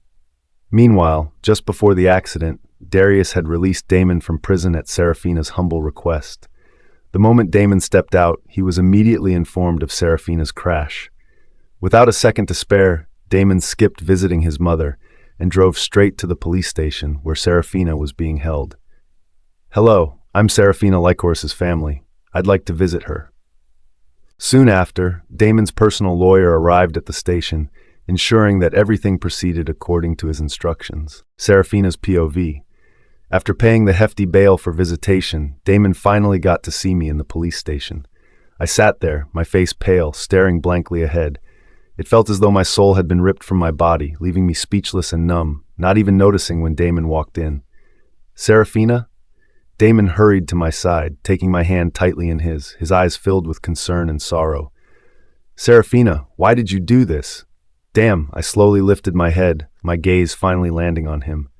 It felt like I had found my savior. I instinctively grasped his hand. "It wasn't me, Damon. I didn't mean to kill Thalia Nightbane. Do you believe me? The accident wasn't intentional. It was really just that, a pure accident." Serafina, I believe you. Damon's gaze was unwavering, full of trust. But all the evidence points to you. They say it was deliberate murder. Serafina, the last call Thalia received, it was from you. Can you explain why you called her? It was Isolde. She called me, told me Darius had been in an accident and that I should tell Thalia to go to the hospital. I didn't know why a car suddenly appeared at that intersection. The timing was too perfect. I didn't mean to hit Thalia. I was framed, Damon. I swear, I was set up. My emotions were spiraling, edging into panic and desperation. Serafina, I believe you, but you need to listen to me now, okay? Damon gently placed his hand on my shoulder to calm me. Okay, I'm listening. My lawyer says that your condition could be used to lessen your charges, but you'll have to leave the country and never come back. Will you do that? Heh? I let out a cold, low laugh. I never had much time left anyway. Whether I die here or abroad, does it really matter? Good. Damon smiled with relief when I agreed to leave with him. Listen to me, Serafina. From now on, I won't let you suffer anymore. You believe me, don't you? Our eyes locked, and Damon spoke with determination. I'll go prepare your bail. If everything goes smoothly, we'll leave tonight. Omniscient POV. Meanwhile, Darius's car had arrived at the hospital. Inside the room, Isolde was hiding in the bathroom, sneaking a phone call. What? Damon Hawthorne has been released? A sinister smile flashed across Isolde's face. His lawyer even got Serafina Lycoris out on bail, so they're planning to leave the country tonight? Yes, Miss Isolde. The voice on the other end was cold and calculated. So if you can keep Mr. Nightbane occupied tonight, he'll never see Serafina Lycoris again. Heh. A chilling laugh echoed through the phone before it clicked off. Footsteps hurriedly approached from outside the room. Isolde? It was Darius's anxious voice. He had reached her door. Hearing him, Isolde quickly stepped out of the bathroom, feigning weakness as she collapsed back onto the bed. Isolde! Darius pushed open the door and rushed to her side. How are you feeling? Still unwell? I've signed the consent form for your surgery, so don't worry. Isolde slowly opened her eyes, gazing at him. Darius, you came? Mr. Nightbane, the doctor says Miss Isolde's heart issues are due to emotional stress. She'll need minor surgery soon. One of Darius's servants stepped forward to add more details to the situation. I'm sorry, Isolde. I shouldn't have left you alone at the wedding. Once you're better, we'll arrange a proper ceremony. Okay? Upon hearing this, Isolde bit her lip and nodded vigorously, tears welling in her eyes, trembling as they fell. By the way, how is Thalia? I heard she woke up. In an instant, Isolde asked casually, as though nothing had happened. But the moment the words left her lips, Darius's gaze darkened. Thalia, she's dead. What? Shock spread across Isolde's face, her words a mix of confusion and disbelief. Darius enunciated each word with cold fury. It was Serafina Lycoris. Serafina Lycoris killed Thalia in a car accident. The entire room fell into heavy silence, no one daring to speak further. The silence stretched until the door to the hospital room opened and the attending physician stepped inside. Miss Isolde, your surgery is scheduled for 10 p.m. Please prepare yourself. Okay, I understand. Isolde turned to Darius, her grip tightening around his hand. Darius, don't leave me. Stay with me until the surgery is over, please. She looked at him with such a fragile, vulnerable expression that it struck a chord deep within Darius's heart. At that moment, Darius couldn't bear to let any woman in his life be harmed again. Okay, I promise. He leaned down, gently pressing a kiss to Isolde's forehead. Serafina's POV. The airport. Damon and I stood at the entrance, watching the planes ascend and descend in an endless cycle. Serafina, here's your ticket. Hold on to it. Thank you. I took the ticket from Damon, my eyes filled with sorrow. Damon, the doctor said I have less than 3 months left. If I leave now, will I ever come back? Fool. Hearing me say this, Damon's heart broke. He immediately pulled me into a tight embrace. Don't worry. I've already contacted the best doctors overseas. I'll make sure your condition gets treated properly. Thank you, Damon. A bittersweet smile tugged at my pale lips as I slowly turned toward the airport terminal. I whispered softly to myself, Darius, I'm sorry, but I can't stay by your side anymore. With those words, I followed Damon toward the boarding gate, disappearing into the crowd of the airport's waiting area. Outside the window, the night felt heavy, and Darius paced back and forth anxiously outside the operating room. Omniscient POV. After a long, agonizing wait, the operating room light finally blinked off. Isolde's surgery was over. The doctors wheeled her out, and from a distance, her face looked ashen, gaunt, and drained. Seeing her in that state, Darius's heart ached deeply. "Isolde, how are you?" Darius called her name repeatedly, desperate for a response. "Mr. Nightbane, Miss Isolde just finished the surgery. It'll take some time for her to wake up. Please don't worry. You should go back and rest for a while." "No." Darius reached out and gripped Isolde's hand tightly in his. "I'll stay here with her. I'm not going anywhere." As they wheeled her back to the VIP room, Darius sat by her bedside, unable to tear his eyes away from her. Guilt overwhelmed him.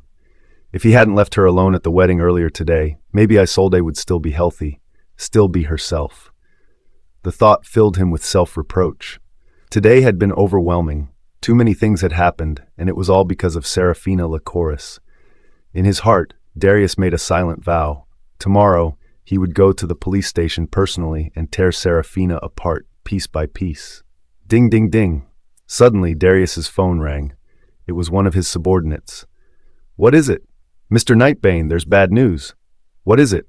Darius's brow furrowed at the urgency in the voice on the other end. Just 5 hours ago, Serafina Lycoris was bailed out of the police station by Damon. What? The news hit Darius like a thunderclap. He sprang to his feet, his mind clearing in an instant. Impossible. She's a murderer. How could she be released? The police explained that Damon Hawthorne paid a substantial bail. Also, Serafina Lycoris has less than 3 months to live. Even if she's convicted of manslaughter, she can't stay in prison. So after the 12-hour observation period, she was released by Damon. Damn it! Furious, Darius clenched his fist and slammed it into the bedside table.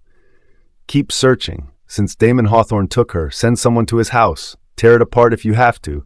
Find Serafina Lycoris and bring her back to me. Well, that might not be possible. The voice on the other end faltered. What do you mean? Explain yourself. According to reliable sources, after Damon Hawthorne and his family were released from the police station, they transferred all their assets abroad. Their house is empty now, and no one knows where they've gone. Damn it. What about Serafina Lycoris? Same thing. No news yet. The voice on the other end was beginning to show signs of unease. The wolves knew Darius's temper all too well. Listen to me. I'm coming back right now. I will search every corner of the earth if I have to. But I will find Serafina Lycoris. She will pay with blood. With that, Darius threw his phone to the ground, smashing it into pieces. He grabbed his coat and marched toward the door. However, just as his footsteps faded, Isolde, who had been lying quietly on the bed, suddenly sat up. Her eyes were fixed on the shattered phone on the floor. Clenching her teeth, Isolde grabbed the phone from her pillow and dialed a familiar number. It's me. A cold, sinister smile spread across her face. I told you to track Serafina Lycoris's whereabouts. What did you find out? Miss Isolde, don't worry. Just 2 hours ago, Serafina Lycoris, along with Damon Hawthorne and his family, boarded a plane abroad. Serafina Lycoris has less than 3 months to live. She's likely going to die abroad. Upon hearing this, Isolde's lips twisted into a terrifying grin. I didn't expect Damon Hawthorne to be so loyal to Serafina Lycoris. Even though that woman is on the verge of death, he still goes to great lengths to rescue her from prison. Fine, let her go. Just don't ever come back.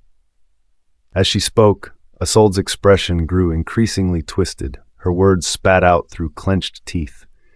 I don't want Darius to know anything about Serafina Lycoris's whereabouts. You know what to do.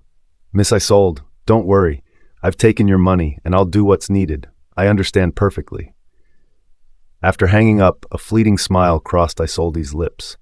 For the next while, Darius secluded himself in his room. Either he was whispering with his werewolf subordinates, or he was pacing alone, searching for something unknown. Isolde tried several times to bring up the matter of organizing their wedding, but each time, Darius found an excuse to avoid it. After enduring this for far too long, Isolde could no longer hold herself back. One day, she decided to cook for Darius, preparing several of his favorite dishes. She brought the meal to his study herself. Alpha, have something to eat. You've been busy all morning. When Darius heard her voice, he looked up and saw Isolde. For some reason, a flicker of irritation flashed in his eyes. I know. Just put it down. I'll eat later. He barely glanced at her before returning to his work. What are you working on? Work. Darius's answer was short and direct, but to Isolde it wasn't enough. She slowly walked up behind him, but what she saw on his desk made her blood run cold. An entry-exit registration form for Serafina Lycoris. Darius, you're still thinking about that damn woman? Isolde's face darkened in an instant. Before Darius could react, she grabbed the document off the desk and threw it to the floor. Isolde, what are you doing? Darius stood up, his face dark with fury, and shouted at her. You're yelling at me? Darius, you're yelling at me for that filthy woman, Serafina Lycoris? Isolde's eyes reddened, disbelief written all over her face as she stared at Darius. Was this still the same Darius who used to treat her so gently? Omniscient POV. He actually yelled at Isolde, calling her a murderer. Seeing the hurt in Isolde's eyes, Darius realized how extreme his reaction had been. I'm sorry, Isolde. I was just so worked up. I didn't mean to snap at you. Please, don't be mad. He bent down to pick up the scattered papers, but before he could reach them, Isolde kicked them away. Darius, for the past few days you haven't been working at all. All your thoughts have been on that bitch, Serafina Lycoris. What am I to you?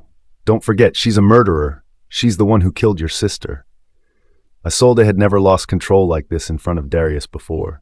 At that moment, all pretense of being the gracious, gentle lady she usually was vanished. Isolde, calm down, Darius tried to reason. The police already said there's no evidence linking Serafina to the crime. Are you defending her? Isolde's voice cracked, her eyes brimming with disbelief and fury. Alpha Darius, I'll ask you again, when are we having our wedding? Her tone had changed, no longer pretending to be the kind, understanding fiancé. If Darius wouldn't respond to her soft approach, she'd drop the act. Isolde, I know, I'm sorry, but right now I just don't have the headspace for this. Darius a POV. Ding ding ding. I hadn't even finished my sentence when the landline rang again. Hello, it's me. My mind was consumed with thoughts of Serafina. As soon as I picked up the phone, the conversation with Isolde seemed to vanish from my thoughts. Alpha Darius, I've found a lead on Miss Serafina. It seems she may have secretly returned to the country a few days ago. What? My heart skipped a beat. Panic surged through me. If Serafina really had returned, maybe I still had a chance to see her. There was still a month until the deadline. All right, send me the address. I'll head there immediately. I hung up, grabbed my coat, and bolted for the door. Where are you going? Isolde's voice rang out sharply behind me. As clever as she was, she knew exactly where I was headed, but she couldn't bear to admit that painful truth to herself. Isolde, stay here. I'll be back soon. Alpha Darius. Her voice was loud, firm, and unyielding. If you walk out that door, don't come back. But I didn't listen. I left without so much as a glance back. Isolde stood at the villa door, her teeth clenched, fists tight, forward. It seemed like it was time to apply some pressure on me. Following the address Thalia Blackthorne had sent, I sped through the streets. The location was vague, but I knew it was in a remote part of the city. After over an hour of driving, I finally arrived at a desolate place. Where was this? Why would Serafina be here? Just as I was about to question it, I noticed a car parked next to mine. It looked familiar. After a moment's thought, I realized whose it was. It was Damon's. Serafina had indeed returned. Determined, I walked forward. Slowly, a modest house came into view. Can I help you? A voice came from behind me. I turned around to see a young woman in a dark blue work uniform. I'm looking for Miss Serafina. What? The woman furrowed her brow, almost in disbelief. Where is this place? I asked again, noticing her shock. Didn't you know? She tilted her head, her confusion growing. I shook my head. I didn't care about where this place was. I just needed to find Serafina, and fast. Take me to Serafina Lycoris. I know she's here. At this, the woman lowered her eyes with a sigh, her demeanor shifting. Follow me. I couldn't describe the whirlwind of emotions that hit me all at once. I wondered how Serafina was now, if she was happy with Damon, and why she was here. I didn't know what I'd say when I saw her. We're here. My thoughts were abruptly interrupted. What? I looked up to see a familiar figure standing beneath a large tree. You wanted to see Serafina Lycoris? She's right there. The woman pointed toward the distant tree. I stared, confused. Beneath the tree stood a gravestone, surrounded by flowers. The name Seraphina Lycoris was clearly etched into the stone. What? My breath caught in my throat as I stumbled back, nearly losing my balance. The woman sighed, turned, and walked away. The man in the distance slowly turned to face me. I recognized him instantly. It was Damon Hawthorne. "Mr. Nightbane, long time no see," Damon said, his voice calm but with an edge of weariness. In a few strides, I rushed toward Damon, grabbing him by the collar, my grip tight and desperate. "It's impossible. This can't be. Seraphina isn't dead. She's not dead, right? The doctor said she had at least 3 months left to live. That's if she cooperates with the treatment," Damon said coldly, his gaze filled with contempt.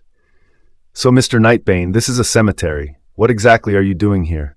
Whether you believe it or not, Seraphina is dead. She no longer owes you anything. Please don't disturb her rest any longer. I'm begging you." Damon's words stung, but before I could react, he shot me a look full of disdain and walked away. "Damon Hawthorne, stop right there. I have one last question for you." Damon's footsteps faltered as he was about to leave. "Fine, for Seraphina's sake, ask. Damon Hawthorne, what exactly was your relationship with her?" "Heh." Before I could finish, Damon burst into laughter. I turned slowly, my gaze fixed on him, my heart pounding in my chest. "It's truly pathetic, isn't it, Mr. Nightbane? You still don't understand how much Seraphina loved you. Now that she's gone, you're still insulting the bond between me and her? Let me make it clear, I've always been just a friend to her. Our relationship was pure, nothing like what you're imagining." Those words hit me like a lightning strike. I stood frozen, every word Damon spoke shattering my previous understanding of both him and Seraphina. Damon stepped closer, his movements slow but purposeful. "Darius Nightbane, do you really think that when I came back to this country, I had to notify you? Do you think you could just track me down so easily?" Damon's eyes burned with barely contained rage, and for a moment, I thought he might strike me, but I knew I couldn't fight back. "So you deliberately leaked the information to make me come here?" I lowered my voice, growling, my body tensing with anger. "Yes, that's exactly it. Darius Nightbane, remember this. Your hands are stained with 2 lives. One is Seraphina's and the other is the life of your child with her." "What?" The word barely left my lips before the world around me spun, my mind reeling. I staggered backward, taking 2 unsteady steps before accidentally knocking over the cup on the table behind me. "What do you mean?" I demanded. "Damon Hawthorne, explain yourself. What do you mean?" I reached out, gripping the front of Damon's shirt tightly, my eyes burning with fury as I locked onto his gaze. "Heh? Darius Nightbane, are you really so dense that you don't understand what I'm saying?" Damon sneered. "Let me make it clear. The child in Seraphina's womb is yours. It has nothing to do with me. You killed your own child with your own hands, and Seraphina never forgave you before she died." With those words, Damon struggled against me, violently pushing me away. His head snapped to the side as he walked off, not sparing me another glance. I stood there, frozen, my mind seemingly emptied. My gaze was fixed on the gravestone before me, inscribed with the name Seraphina Lycoris. I felt like a walking corpse. I didn't say a word. My face was deathly pale, my body stiff, unmoving, omniscient POV. Damon emerged from the cemetery, returning to his car. His hands trembled uncontrollably. Ding, ding, ding. The sound of his phone ringing pierced through his thoughts. He picked it up and glanced at the caller ID. It was from the foreign hospital Damon had arranged for Seraphina's care, a place he'd helped her find so she could recover her health. "Mr. Hawthorne, this is Miss Seraphina's attending physician." The doctor's voice came through the line, calm but professional. "What's happened?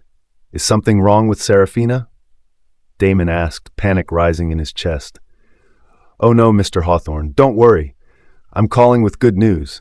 Miss Seraphina's surgery went very well. She's been moved from intensive care to the VIP ward. As long as there are no complications during her recovery, she should make a full recovery in less than a year." "Really?" Damon couldn't contain his excitement, his heart lifting at the news. "All right, I understand. I'll be there right away." He quickly ended the call, turning his car around and speeding off. Darius's POV. I didn't know where to go after leaving the cemetery. The car drifted aimlessly like a ghost on the empty road. You crazy? Can't you drive? Are you blind? Yeah, the traffic light's right there. Are you colorblind or something? The cars passing by honked and yelled at me, but I didn't hear a thing. I was lost in my own world, like a soul without a body. Eventually, the car came to a stop in front of a bar. Without a second thought, I walked straight into it. One more whiskey. 3 bottles of whiskey later, even the bartender couldn't help but ask, seeing me thoroughly drunk. "Sir, are you sure you want another drink? I'll pay you. Stop talking and give me the damn drink." "All right, sir." The bartender gave me a helpless glance. If I kept drinking like this, I'd probably drink myself to death. Serafina's death was like a sedative, numbing my entire life, my world.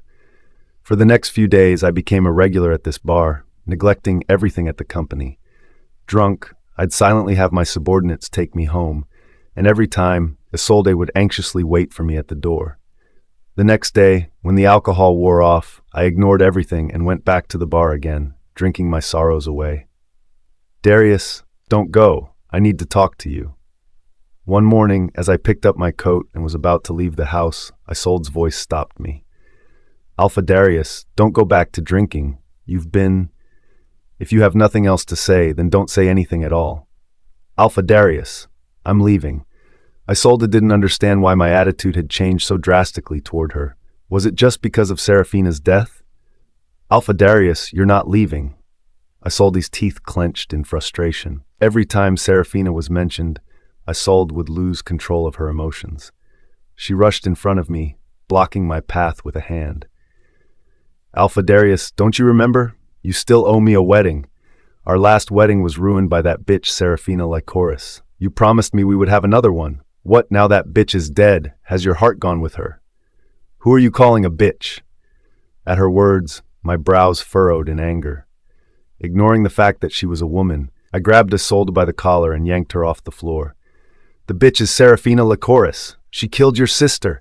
Is she not a bitch to you?" Isolde stood unflinching, meeting my gaze with one of mockery. Hearing the name Thalia Nightbane made my hand tremble. "Get out!" Omniscient POV. I shoved Isolde aside, walking briskly toward the door. Tears welled up in Isolde's eyes, but she blinked them away, unwilling to show weakness. Even in death, Serafina Lycoris still haunted her like a ghost, standing between her and Darius. The thought made Isolde sick, like she had swallowed a fly. But she had worked too hard to get this far. The position of Alpha Darius's Luna was almost within her grasp, only one more step. She wouldn't let anyone take Darius from her now. The night had grown late, and Darius, weary and worn, staggered home. He fumbled for his keys, pushing open the door with a sigh of exhaustion. "Stop right there!" A sharp, commanding voice cut through the air before he could take another step inside. What was she doing back here? He turned to find a middle-aged woman, still dignified in appearance, standing with her arms crossed. Her cold eyes locked onto him. "Mother, what are you doing here?" Darius's voice was low, strained, exhaustion pulling at the edges of his words. From the kitchen, Isolde emerged, holding a teacup. She flashed him a sweet, practiced smile, as if nothing had happened earlier that afternoon. "Aurora, Alpha Darius was out on business today, so he came home late." "Enough!" Aunt Aurora's voice cut through Isolde's words like a knife. "You don't need to cover for him anymore. Darius, do you even realize the mess the company's in while you've been absent?" Aurora's eyes were hard, her voice colder than Darius had ever heard it. "Aurora, please, don't be angry," Isolde stammered, hurrying to her side and gently rubbing her back, her eyes flickering toward Darius in silent pleading. "Alpha Darius, just say a few kind words to calm her down." "Heh." Darius's lips twisted into a mocking smile as he glanced at Isolde. "Isolde, did you invite my mother here?" "What?" Isolde froze, her mouth slightly open as she lowered her gaze, embarrassment flooding her face. "Darius Nightbane, have you lost your mind over that Serafina Lycoris?" Aunt Aurora's voice rose, her chest heaving with anger. "Do you even know how much the company's stock has dropped since you've been gone? If it weren't for Isolde's dedication, Helios Capital Holdings would have collapsed. And instead of thanking her, you're questioning me?" Aurora's eyes flared with fury. "I expect you to marry Isolde before the end of this month. If you care about me, you'll do as I say. Otherwise, don't even think about holding on to the alpha position at Helios Capital Holdings. I'll have centralized power select a new successor." With that, Aunt Aurora spun on her heel and stormed out. "Aurora!" Isolde's face twisted in panic as she rushed after her, but Darius's hand shot out, grabbing her wrist. "Alpha Darius, what are you doing?" Isolde gasped. "Go after Aurora. Calm her down." Darius's eyes flashed with disgust as he tightened his grip on her wrist. "Did I ever say I needed your help with the wedding?" The venom in his gaze made Isolde recoil slightly, her confidence faltering for the first time in a long while. I understand," Isolde stammered, clearly rattled. But, she swallowed nervously. This version of Darius, cold and unyielding, was unlike any she had ever seen. "Isolde," Darius growled, his voice low and threatening, "I'm warning you. If you ever involve my family in our matters again, I'll make sure you regret it." His grip tightened painfully on her wrist, causing her to wince in pain. I didn't mean... Alpha Darius, you're hurting me." Isolde's voice quivered, but her desperation still clung to every word. "Fine." Darius spat, his expression filled with contempt. He shoved Isolde away with force. "If that's how you want it, then we're done." He gave her one last look of disgust before turning to leave. "Don't, Alpha Darius," Isolde cried, her voice rising in panic. "Don't leave me. I promise I'll never do it again. Please, I'm begging you." As Darius made to walk away, Isolde suddenly threw herself at his feet, clutching his leg tightly. "I know I was wrong. Alpha Darius, don't go. Don't leave me. Please forgive me this time." Darius stopped, his cold gaze flicking down to her as he looked at her without an ounce of pity. "You listen to me carefully," he said, his voice an icy whisper. "Don't ever do something I don't like again, or I can't promise what I might do." "I understand," Isolde promised desperately, her eyes wide. "Alpha Darius, as long as you don't leave me, I'll do anything you ask." Without another word, Darius walked away, vanishing from her sight. Isolde watched him go, her teeth clenched in frustration. It seemed she could no longer afford to anger Darius. But when would she finally get the wedding that belonged to her? The thought consumed her, bitterness rising in her chest as a new idea began to form. If the hard approach didn't work, she'd have to soften her tactics. If she could just get pregnant with Darius's child, could centralized power still deny her the position of Luna when the time came? With that thought, Isolde quickly rose from the floor, wiping her tears away. She moved toward her bedroom, her mind focused on the next steps. Grabbing her phone, she dialed a number with trembling fingers. "Miss Isolde, it's me. What can I do for you at this late hour?" "Help me with something. I need you to get a certain kind of drug." "A drug? What kind of drug?" "A drug that can impair a werewolf's mind, and it needs to be the strongest one." "This is tricky. There aren't many drugs that can actually poison a strong werewolf." "Stop talking. Get it for me, no matter what." "All right, I'll take care of it." Omniscient POV. As Darius pushed open the door to his house, the soft strains of music drifted toward him. It was his favorite piano piece, Autumn Whisper by Richard Clayderman. "Alpha Darius, you're back," a voice greeted him. In the dimly lit room, no lights were on, but a figure stood in the shadows, smiling at him. It was Isolde. The long table in the living room was set with flickering candles, filling the air with a sweet scent that mingled with the rich aroma of steak. The steak was Darius's favorite, and the smell alone made his mouth water. Wine glasses filled with France's finest red wine completed the scene. Isolde gracefully approached him, wearing a backless evening gown. The way the fabric flowed as she walked was mesmerizing. It had been a long time since he'd seen her dressed like this. "Alpha Darius, do you remember what day it is today?" Isolde extended her hand, taking his coat as she guided him toward the table. "What day?" Darius's face remained impassive.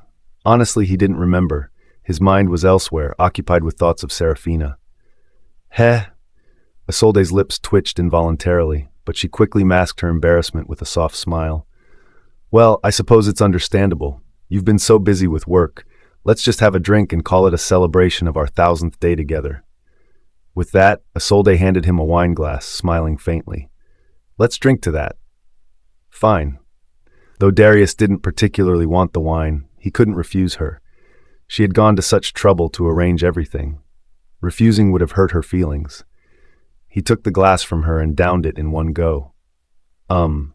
Suddenly, Isolde's expression shifted from anticipation to something more awkward. Darius noticed it, though he couldn't quite place what felt off. Alpha Darius, you must be hungry. Please sit down and eat something. Isolde pulled out a chair for him, but Darius took a step back. No need. His voice was firm. I'm not hungry. I'll head upstairs. You enjoy your meal. As Darius turned to leave, Isolde rushed toward him, clutching his leg. Alpha Darius, please don't go.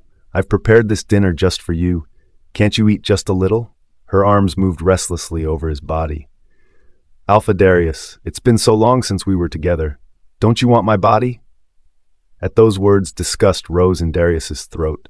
His mind was consumed only with thoughts of Serafina. He had no desire for Isolde in that way anymore. Darius turned, trying to clear the air. But as he did, Isolde had already begun to undress. She had never been wearing much, but now her seductive strapless dress had slipped down to her shoulders, exposing her pale, flawless skin. Isolde, you... Darius's frown deepened as he felt an unexpected reaction in his body, warmth flooding his skin. What's going on? His blood rushed to his head, and the sight of Isolde's bare skin became almost overwhelming. It only took a moment for him to realize he was under the influence of a drug. Alpha Darius, are you okay? Are you feeling unwell? Isolde's voice was soft, but there was a dangerous edge to it now. She knelt in front of him, her hands roving over his muscular thighs. He could see the shift in her expression as she noticed the growing heat in his body. Her hands slid up his chest, starting to unbutton his shirt. It's you! Darius's mind cleared in a sudden rush of fury. His body felt limp as Isolde's hands continued to move restlessly over him. Alpha Darius, please don't blame me. I just want to have a child with you. We're about to have our wedding. No one will say anything if we're together now. I don't have any other choice, please. Give me a child. As she spoke, Isolde eagerly stripped off Darius's shirt, preparing to undress herself. Damn it! Darius narrowed his eyes, a growl rumbling in his chest. Alpha Darius. Isolde moved closer, intent on removing the rest of his clothing. But before she could proceed, Darius grabbed her wrist tightly, halting her. What do you think you're doing? His voice was low and dangerous. Isolde's face filled with shock as Darius dragged her toward the door. Alpha, where are you taking me? Isolde was disheveled and frightened, staring at him with wide eyes. Get out. The words barely left his lips before he shoved her out the door. Ah, no! Isolde screamed, but Darius slammed the door shut without hesitation. Poison? Ha! A werewolf's body wasn't so easily affected, especially not someone as strong as Darius. Isolde was truly a fool. Bang! Bang! Bang! Frantic knocking echoed from the other side of the door. Please, Alpha Darius, let me in. Darius's POV. After that incident, Isolde never appeared in my home again. The sight of Isolde, barely clothed, became the laughingstock of the entire villa district. But I didn't have the time or energy to care about her humiliation. What I couldn't understand was why she had gone to such extremes. If we were eventually going to marry, why poison her own drink? So I secretly ordered my werewolf warriors to investigate Isolde. There was more to this than met the eye. Today, I was in the meeting room, holding a regular meeting as usual. My gaze inadvertently landed on a subordinate standing at the door. Her hurried steps and the worry on her face spoke of something urgent. What happened? I paused the meeting and walked out of the room to meet her. To my surprise, she wasn't alone. Behind her stood Callan Wilder, the very person I had sent to investigate. Alpha, there's progress on the investigation. Speak quickly. I glanced at my wristwatch. The meeting still awaited my return. Alpha, the investigation has yielded some results, but Callan bit his lip, hesitating for a moment. Spit it out already. Don't hesitate. I glared at him, impatience lacing my voice. I hated vague speech. I wanted answers, not a slow reveal. I'm afraid that once I tell you, you won't believe it, Callan admitted. As long as there's evidence, I'll believe it. I narrowed my eyes, a growing sense of unease settling in my chest. Well, Alpha, I just got news from the police. There's a new breakthrough in the princess's car accident case. The surveillance footage from the accident site has been retrieved. At the time, a small car deliberately drove head-on into Miss Serafina's vehicle, causing her to crash into the princess's car in the adjacent lane. After the accident, the police couldn't locate the small car and there were no eyewitnesses. Since the surveillance cameras at the scene were broken, everyone assumed Miss Serafina had swerved into the princess's lane to harm her. Callan paused, his gaze flickering toward me. Alpha, there's one more thing. After investigation, the police found that the owner of the car that caused the accident was Miss Isolde. What, Isolde? I froze, my mind reeling. What had started as a suspicion was now becoming all too real. Yes, Isolde. Miss Isolde. The police have already invited her for questioning today, but there's one piece of evidence I uncovered that they don't know about yet. Speak. My emotions were beginning to unravel. I needed to know everything, immediately. The initial culprit who caused the princess's car to flip and sink into the sea wasn't Miss Serafina, but Miss Isolde. I found dashcam footage from the princess's car, which Miss Isolde had hidden at her house. I only managed to retrieve it yesterday. I've seen the footage. It was Miss Isolde driving that day. Hearing this, I felt as though I had been struck by lightning. I stood there, paralyzed, unable to find the words to respond. Alpha, Alpha. Callan waved his hand in front of my face, snapping me back to reality. The police should have the full details of the accident tonight. I'll wait for their report and call you as soon as I get an update. With that, Callan left the office, leaving me alone in the large, empty room. My thoughts were jumbled, and I felt hollow, like a lifeless shell sitting at my desk. Knock, knock, knock. Suddenly, the office door opened, and a subordinate walked in. Alpha, everyone else is still waiting for you in the meeting room. She looked at me, clearly startled by the sight of a distracted, lost-looking CEO. Tell them the regular meeting is canceled. What? She looked utterly shocked by my words. I don't want to repeat myself. I glared at her, my eyes cold and filled with a terrifying pressure that made her scramble out of the room. Understood. She quickly retreated, and I sat there, staring blankly at the clock on the wall, the seconds ticking away. My heart thudded in sync with the passage of time. I didn't know how much time had passed, but finally, the phone on my desk rang. Speak. My voice trembled slightly, betraying my frustration. It was Callan on the other end. Alpha, the results are in. The police have just released their findings. They discovered that both Serafina's and the princess's phones contained calls and location data from Miss Isolde. She had coordinated their arrival at the accident site at the same time. This means Miss Isolde was the mastermind behind everything. I didn't even hear the rest of his words. Without a second thought, I hurled the phone across the room and stormed out of my chair, heading straight for the door. Alpha, where are you going? My subordinate stood there, utterly confused as she watched me walk away, my back already disappearing down the hallway. She had never seen me like this before.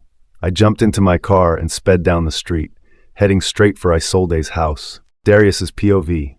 My car roared down the road, the engine screaming beneath me as impatience burned in my chest. I could barely contain myself.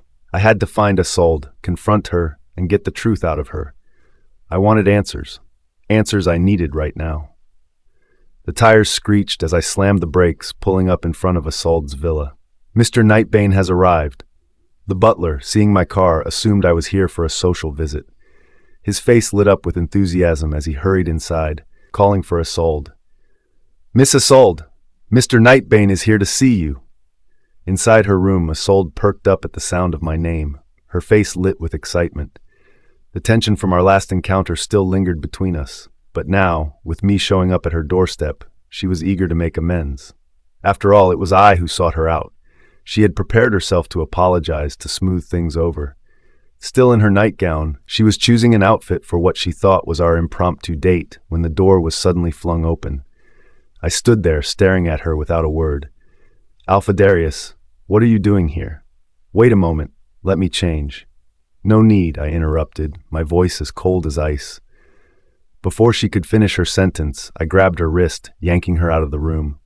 Alpha Darius, where are we going? I shoved her into the car, and the tires screamed as I sped off through the city, leaving everything behind. Alpha Darius, why are you in such a rush? Where are we going? I haven't even done my makeup, she asked, trying to lighten the mood. I didn't answer.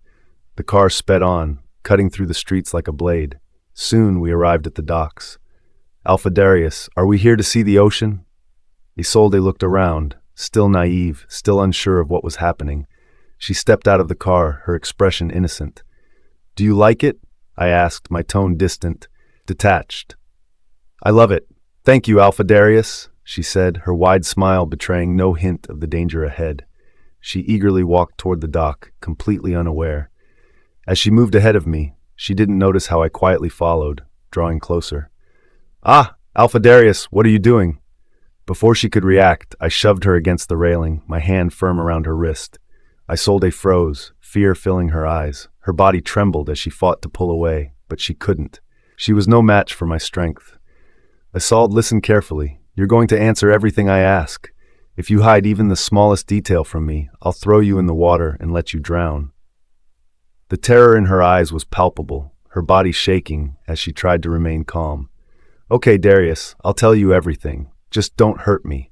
Her voice was barely a whisper, trembling with fear. Tell me, I demanded. Did you have anything to do with the accident that put Thalia Nightbane into a coma? Did you plan it? Isolde hesitated. Her face drained of color and she shook her head violently. Her words came out in a stammer. It wasn't me. I had nothing to do with it, Darius. But I could see it in her eyes. I had spent years studying her every expression, every shift in her demeanor. And in that moment, I saw the lie. My fury couldn't be contained. My hand moved from her wrist to her neck, tightening around it. Then let me ask you again, I growled. Was the car accident that killed Thalia another one of your carefully planned schemes? No, please, let me go, Isolde begged, her voice breaking as she struggled against my hold. But there was no pity left in me. I squeezed harder, letting my rage cloud my judgment. If you won't admit the truth, I spat, then maybe it's time for you to die. I tightened my grip around her throat, cutting off her air supply. Her body went limp, her hands desperately clawing at my fingers, but she couldn't break free. The sea was just behind us, vast and dark, ready to swallow her whole. Minutes passed, though it felt like an eternity, before I finally loosened my grip, releasing her from my hold. She crumpled to the ground, gasping for air, her body trembling uncontrollably. I had chosen this secluded spot, far from prying eyes, far from any witnesses. Today I was putting an end to things with Isolde. Are you still refusing to tell the truth? I asked coldly, watching her struggle to breathe. She coughed, her body shaking as her tears mixed with the sweat on her face.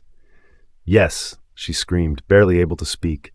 It was me. I did it. I caused Thalia's accident, and I framed Serafina Lycoris. I wanted them all dead. I hate you, Darius. I hate that you love Serafina. But no matter how much you hate me, I won. Your sister is dead. Serafina is dead. What can you do to me now? Her confession hit me like a punch to the gut. I could no longer control my rage. Without thinking, I kicked her, sending her stumbling backward toward the water. Help!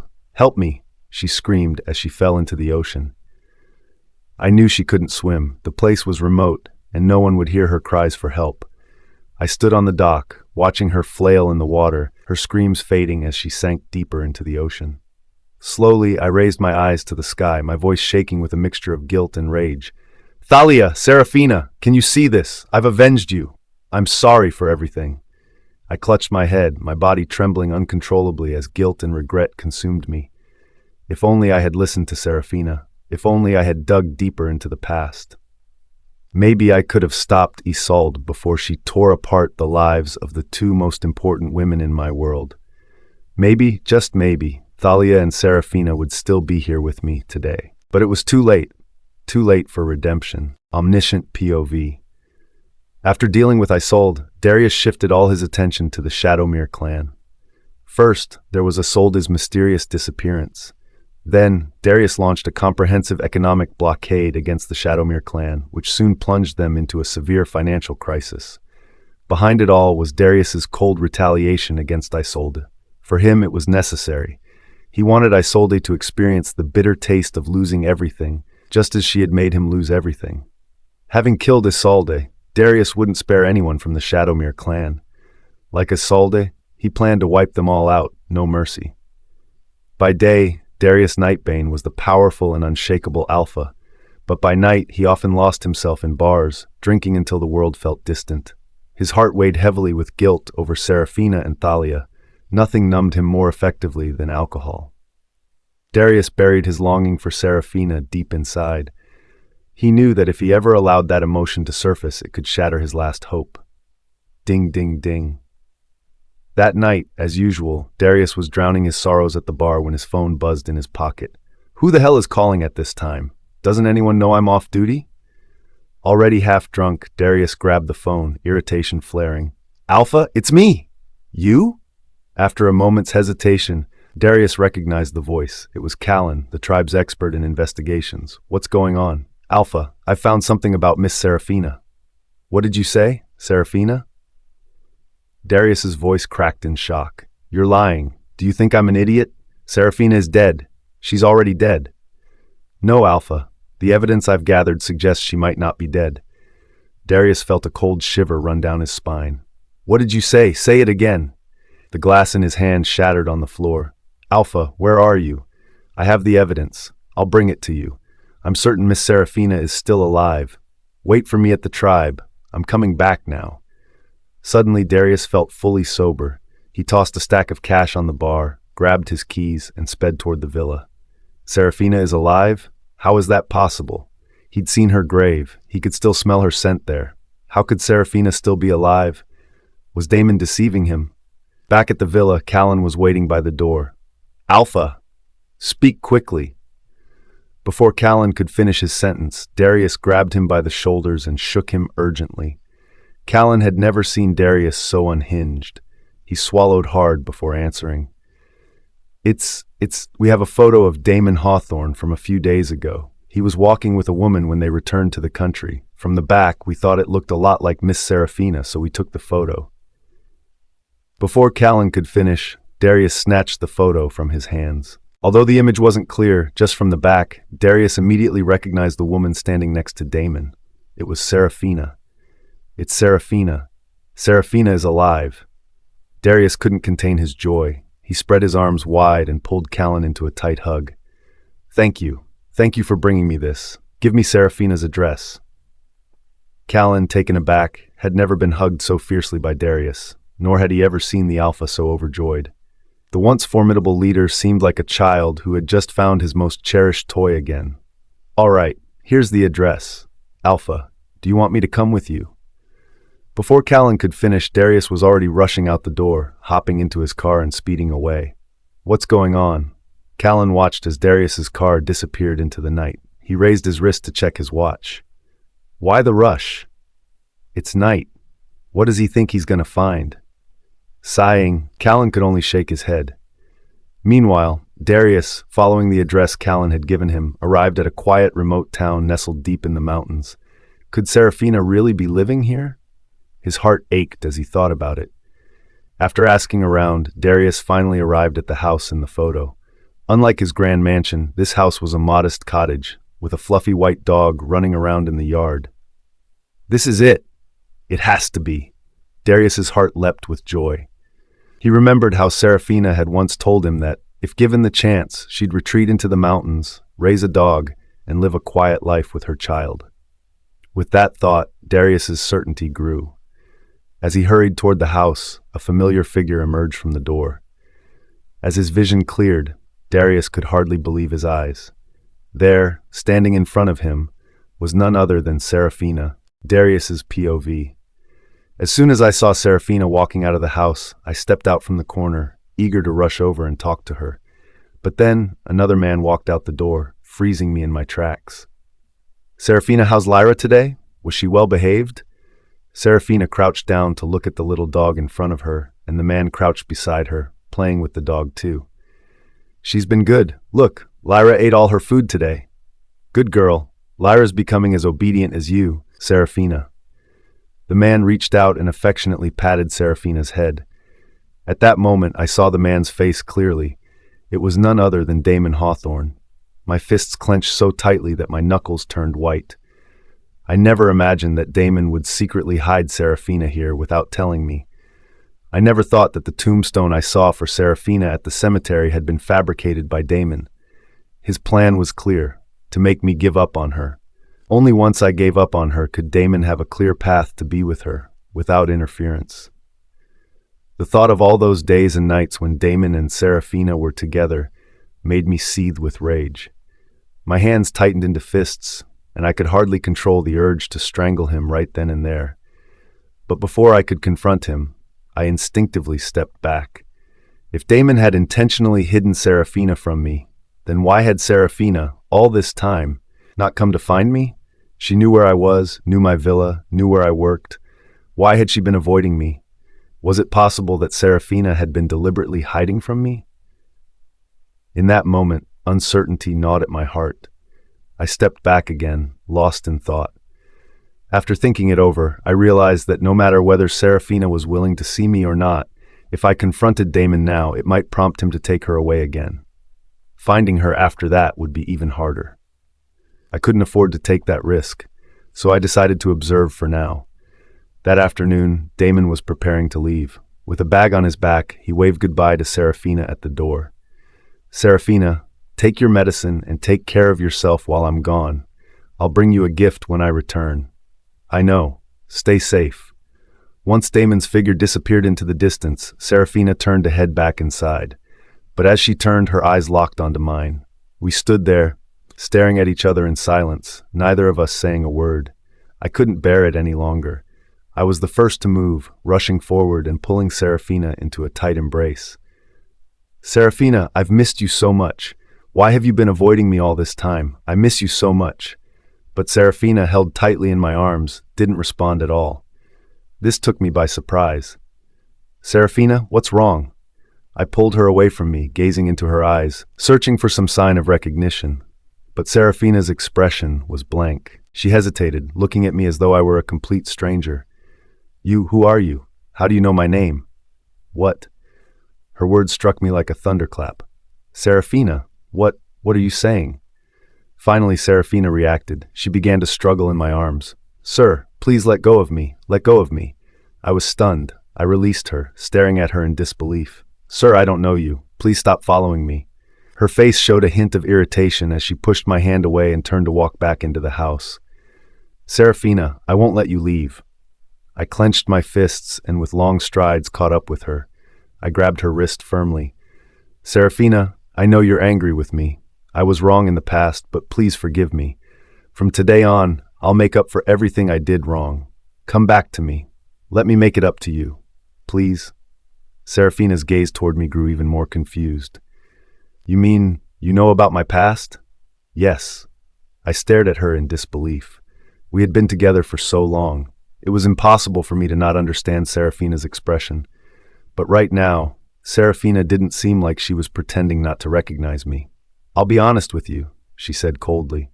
Without warning, Serafina yanked her hand out of mine and spoke in a calm, indifferent tone. "A year ago, I forgot everything. I only remember that my name is Serafina Lycoris and that I have a fiancé named Damon Hawthorne who is about to marry me. Everything else, I can't remember. So tell me, sir, you say you know me, but who exactly are you to me?" Her words hit me like a thunderbolt. "A fiancé? Damon?" "Yes, I know that before I lost my memory. I was very ill, and Damon nearly spent everything to help me get better. So, even if I spend my whole life repaying him, it wouldn't be enough. Do you agree, sir? But can you tell me who you really are to me?" At that moment, I didn't know how to define my relationship with Serafina anymore. We had been together, lived like a married couple, but I had never given her a proper title. Now how could I pull her back into my life? Darius's POV. "Sir, if there's nothing else, could you please let go of my arm?" Serafina frowned, her gaze fixed on the hand gripping her arm, resistance flashing in her eyes. Her expression perfectly mirrored the reason she'd kept her distance from me for so long, knowing where I lived, where I worked, even that I'd been searching for her all this time. Yet, she remained indifferent. I slowly loosened my grip, but Serafina didn't spare me a glance. She turned and walked into the house, leaving me standing there, motionless. For Serafina, the priority was to escape from this crazy man. For me, after finally finding her, the shock of discovering her memory loss hit me like a thunderclap, destroying everything in its path. I dragged myself back to the car, my grip tight on the steering wheel, ready to leave. But no matter how hard I tried, I couldn't give up. If Seraphina had lost her memory, it meant all the painful memories had been wiped clean from her mind. That also meant I still had a chance. There was only one way forward. I had to make Seraphina fall in love with me again. With that resolve, I made a silent vow, omniscient POV. The next morning, Seraphina woke up early, taking her fluffy dog Lyra for a walk to clear her mind. Damon was away on business, leaving Seraphina alone at home. As she stepped outside, a tall figure suddenly appeared before her. "Seraphina! Not you again?" Blocking her path stood none other than Darius Nightbane. "What do you want this time?" Her eyes were full of disdain, her expression sharp, wary. "I want you to come with me to a place," Darius said hesitantly. "A place?" Seraphina paused, bending down to scoop up the dog in her arms. "Come with me and you'll see," Darius said, his voice soft, eyes warm. "But Seraphina hesitated, about to refuse, but when she saw the confusion and vulnerability in Darius's expression, her words faltered. "Seraphina, please, just come with me for a moment?" After a brief pause, she nodded reluctantly, agreeing to go with him. They arrived at a small, unassuming restaurant. The town was quiet, and the restaurant looked simple from the outside. "Please, come in," Darius said, gesturing for her to enter. She nodded and stepped inside. As soon as they walked in, Seraphina froze. The entire space was empty. Wow. The once plain restaurant had been transformed. Everything was pink, from the balloons hanging from the ceiling to the soft decorations that made the place look warm and inviting. "Do you like it?" Darius asked, his voice tender. The song Happy Birthday began to play softly in the background. "You?" Seraphina blinked in confusion as Darius appeared from the back room, pushing a cake decorated with a princess dress. "Seraphina, happy birthday." Darius's smile was gentle. "My birthday?" Seraphina looked bewildered, her dog, Lyra, giving a little stretch and a soft whine in her arms. "Yes, today's your birthday. You've lost your memory, so it's probably been years since you've celebrated. I couldn't let you go on without ever having your special day." Darius gazed at her with such tenderness, his eyes full of affection. "I've finally found you. I won't let you spend another birthday alone," he said softly, lighting the candles on the cake, his smile warm and genuine. Seraphina's hands trembled as she took a step back, deliberately creating some distance between them. "Seraphina, what's wrong?" Darius frowned, taking a step forward, but Seraphina's reaction was one of obvious discomfort. "Don't come any closer." Darius's eyes widened, clearly confused by her extreme repulsion. "What's going on? You're Darius Nightbane, right?" "Yes." "Mr. Nightbane, listen carefully." Seraphina's voice trembled, a barely contained urgency in her tone as she continued to retreat. "Mr. Nightbane, I think I've been very clear. I don't know you. I don't care where you came from or how you found me. My heart belongs to my fiancé Damon. Please stop bothering me, okay?" Her gaze cut through Darius's stunned expression as she turned and strode toward the door without a second glance. Darius stood frozen, the weight of her words sinking in. He was left alone in the now silent room, surrounded by 1,000 unanswered questions. Seraphina had rejected him so fiercely. She seemed deeply unsettled by even the mention of her birthday, but he couldn't understand what he had done wrong. What was happening with Seraphina? He stood there, unsure of what to do, when her words rang in his mind, clear and firm. But he couldn't give up. Suddenly he snapped to attention. He should go after her, make things right. "Seraphina, wait," he shouted, rushing after her. "I need to explain." Seraphina heard his voice and quickened her pace, refusing to look back. "Mr. Nightbane, there's nothing to explain. I've said everything I need to say." Omniscient POV. "Seraphina, all I want is to share a simple birthday dinner with you. I'm not asking for anything else, Seraphina." Darius spoke with a sense of desperation, reaching out to gently grasp Seraphina's hand, his gaze searching her eyes with intensity. Seraphina met his gaze, a flicker of sympathy and pity swelling within her. The two of them stood there, silently, neither saying a word. "Seraphina, could you please stay and have dinner with me? I've been preparing for this meal for so long. Please, can you?" Darius's humble, pleading tone softened Seraphina's heart. After a long pause, she gave a reluctant nod. She finally agreed. After all, Damon had been gone for a while, and even when he returned, there would be nothing for her to eat. Soon after, Seraphina followed Darius back to the restaurant. They sat down, the silence between them awkward and heavy. As Darius prepared the food for her, he appeared lost in thought, his expression clouded. The beautiful three-tiered cake was placed before them. Darius, with a symbolic gesture, cut a small piece for Serafina, placing it on her plate. "Thank you. You're welcome."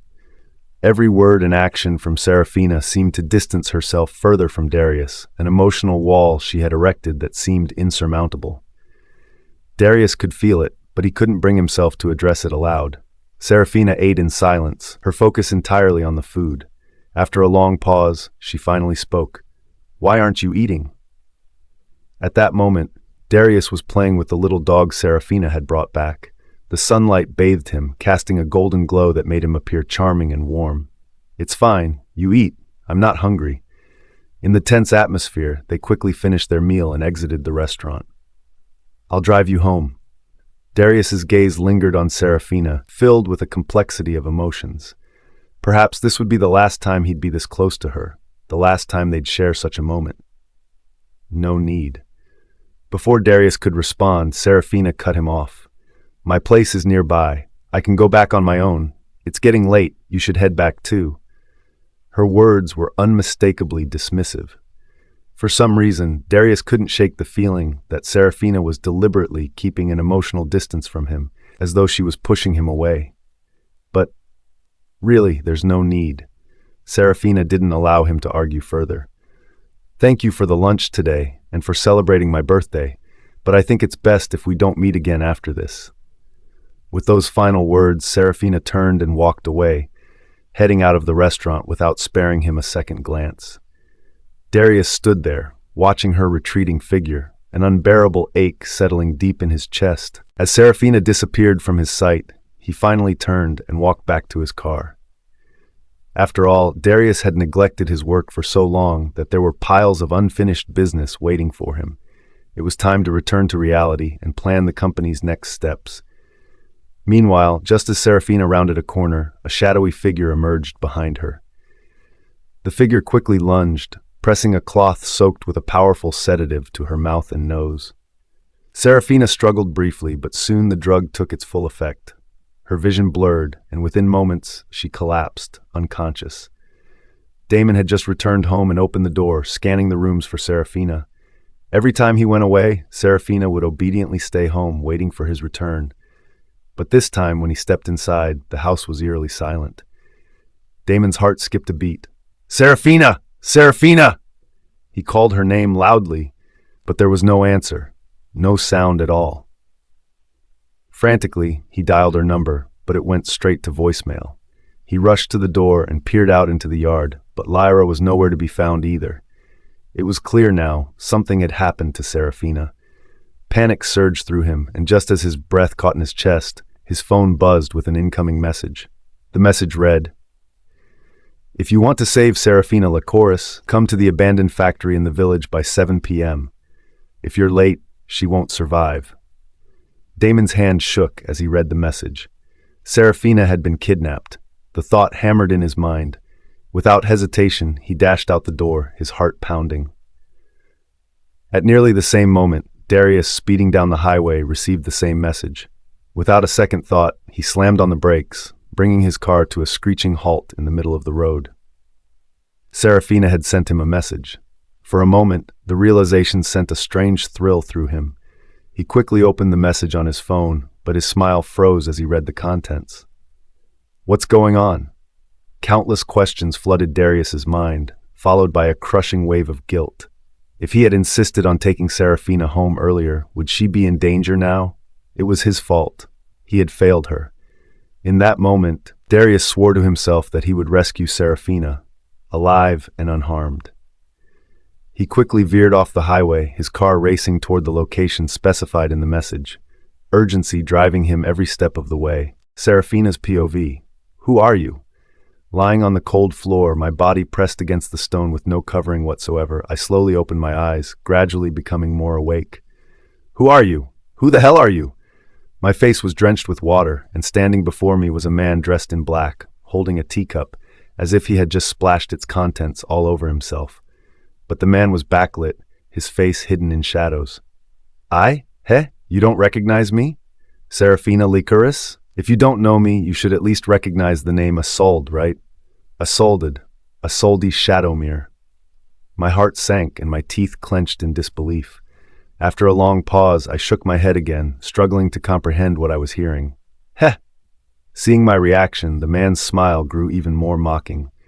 Serafina Lycoris, I heard you lost your memory. Is that true? A chill ran down my spine at his words. This man had done an in-depth background check on me, something so unimaginable. It seemed his abduction of me had been carefully planned. Who are you? What do you want from me? Summoning all my remaining strength, I shouted at him. Seemingly provoked, the man grabbed my jaw with a vicious grip. The pain was so intense that tears welled up in my eyes. Serafina Lycoris, since you've lost your memory, I wouldn't mind helping you remember. He leaned in, and that was when I finally got a clear look at his face. Yet, he was a complete stranger to me, someone I had never seen before. Why had he kidnapped me? Serafina Lycoris, are you wondering why I kidnapped you? Let me tell you, it's because you killed my daughter, Isolde. Because of you, my daughter Isolde is missing. Everyone's saying she's dead. His face twisted with rage, and as I looked into his eyes, my body started to tremble uncontrollably. Serafina Lycoris, tell me, did you kill my daughter? Did you team up with Darius Nightbane to kill her and ruin my company? His fury grew, and he wrapped his hands around my neck, squeezing with all his might. In that moment, I felt as if I were suffocating, struggling to breathe. Stop! Just as my struggles grew weaker, a familiar voice cut through the haze, pulling me back from the brink of unconsciousness. Get away from her. Let her go. There was a sharp, violent crash, followed by the unmistakable sound of claws slashing through the air. Yes, claws. Wolf claws. The kidnapper immediately fell to the ground, howling in pain. Are you okay, Serafina? The man quickly ran to my side, supporting my limp body as my vision slowly cleared. I looked up and saw him, Darius. It's you? I felt like I had just found my lifeline. Reaching out, I clung tightly to his waist. Don't be afraid. I'm here. I've come back for you. But the moment didn't last long. Behind us, the kidnapper's voice rose again. Darius Nightbane, you dare show up? Fine. Now that both of you are here, I'll deal with you both today. The kidnapper had transformed into a werewolf, holding a glinting dagger, slowly advancing toward Darius and me. You're Ezekiel Shadowmere, Isolde's father. Darius tightened his grip on me, his eyes locking onto the man. He knew exactly who he was now. Hey, Alpha Darius, you still recognize me? Today I'm here to avenge my daughter. You two can die together. The dagger's shine was blinding, and I instinctively buried my face deeper into Darius's chest. Ah! Just as the dagger was raised, a powerful kick landed squarely on the kidnapper's back. He stumbled and fell once more. Damn it! The figure standing before Darius and me wasn't just anyone. It was Damon Hawthorne. Serafina, are you all right? Damon didn't even spare a glance at the fallen kidnapper. In one swift movement, he reached me and wrapped me tightly in his arms. I'm sorry I'm late. I'm so sorry. Damon had noticed Darius standing beside me, but in that moment, he wasn't interested in acknowledging him. Darius Nightbane, would you mind staying away from Serafina? Your presence only brings her endless pain and suffering. Don't you realize that? Darius opened his mouth to speak, but no words came out. Slowly rising from the ground, his gaze lingered on my face. Damon helped me to my feet, my body still trembling. My expression was blank as I looked coldly at Darius. After a long pause, I finally spoke softly. Damon, let's go. I don't want to stay here any longer. Okay. Darius's POV. Damon gave me one last sharp look before turning toward the exit. I stood there, watching their figures fade into the distance, and my heart felt as though it were being torn apart. I never asked Damon why Serafina was still alive. Deep down, I felt I had no right to ask. I wasn't worthy of knowing. But the man, the father of Isolde, had escaped during the chaos, and I vowed I wouldn't let him get away so easily. If I didn't remove him from Serafina's life, she would always be in danger. With that thought, I quickly dialed my phone. It's me, Darius Nightbane. Darius of POV. Alpha, is there something you need? On the other end of the line was my subordinate, Callan. Help me with something. I want to completely eradicate Isolde's family. What? Callan's voice carried a note of surprise. At first, I had been merciful toward the entire Shadowmere clan, considering they were fellow werewolves, but now it seemed I had suddenly decided to exact harsh revenge. Callan was struggling to understand the change. What? Don't you understand? Okay, I got it. I'll handle it right away. After hanging up, Callan couldn't help but draw a sharp breath. Seeing Seraphina taken away by Damon stirred a complex mix of emotions in me. On one hand, I didn't know when I'd see her again, and on the other, I wanted Damon to treat her well for the rest of her life. But honestly, deep down, there was an unwillingness gnawing at me. My mind was a whirlwind. After a moment of hesitation, I turned and headed back to the car, driving toward the city center bar. I hoped that the alcohol would numb my mind, my soul. Waiter, another drink. Coming right up, Mr. Nightbane. For the next few days, my only focus was ensuring Seraphina's safety. Seraphina's POV. As for me, Damon and I were getting closer to our wedding day. Seraphina, do you like this wedding dress? Damon, busy with wedding preparations, cheerfully came over holding the wedding manual. But when he saw me standing there, holding the remote, lost in thought while wearing the dress, he paused. Seraphina? Following my gaze, Damon noticed the TV screen, which was showing a report about the Peregrine Asset Group. The Peregrine Asset Group, one of the largest families in the city, recently lost its CEO to a sudden heart attack. The company is now in the midst of bankruptcy and asset liquidation. 2 months ago, Princess Isolde from the Peregrine family mysteriously disappeared, and the police have not released any further information. The loud voice from the television felt chilling in my ears. Damon's expression darkened as well. Heh, Darius really doesn't hold back. I blinked, my mind racing, then turned to look at Damon. Do you think this is Darius's doing? My gaze was filled with disbelief. Who else could it be? Damon sighed deeply. Seraphina, listen to me. The fact that you're pretending to have amnesia must never be discovered by anyone, especially Darius Nightbane. You've been doing well these past few days and haven't raised any suspicion, but from now on, you need to keep it up. Do you understand? I lowered my head, biting my lip, hiding my emotions. All right, our wedding is the day after tomorrow. I want you to be happy, beautiful, and become my bride, okay? Damon's words were gentle. I nodded, resting my neck against his shoulder, slowly closing my eyes. Perhaps, after all this, I'd never cross paths with Darius again. Now, an urgent update. Suddenly, the news broadcast cut off, and the host's tone became more serious. Breaking news, just 10 minutes ago, at Summit Road and Crescent Lake Drive, a limited edition Porsche sports car collided with a large truck, resulting in one person being injured. It is reported that the owner of the Porsche, the famous CEO of Helios Capital Holdings, Mr. Nightbane, was the one injured. What?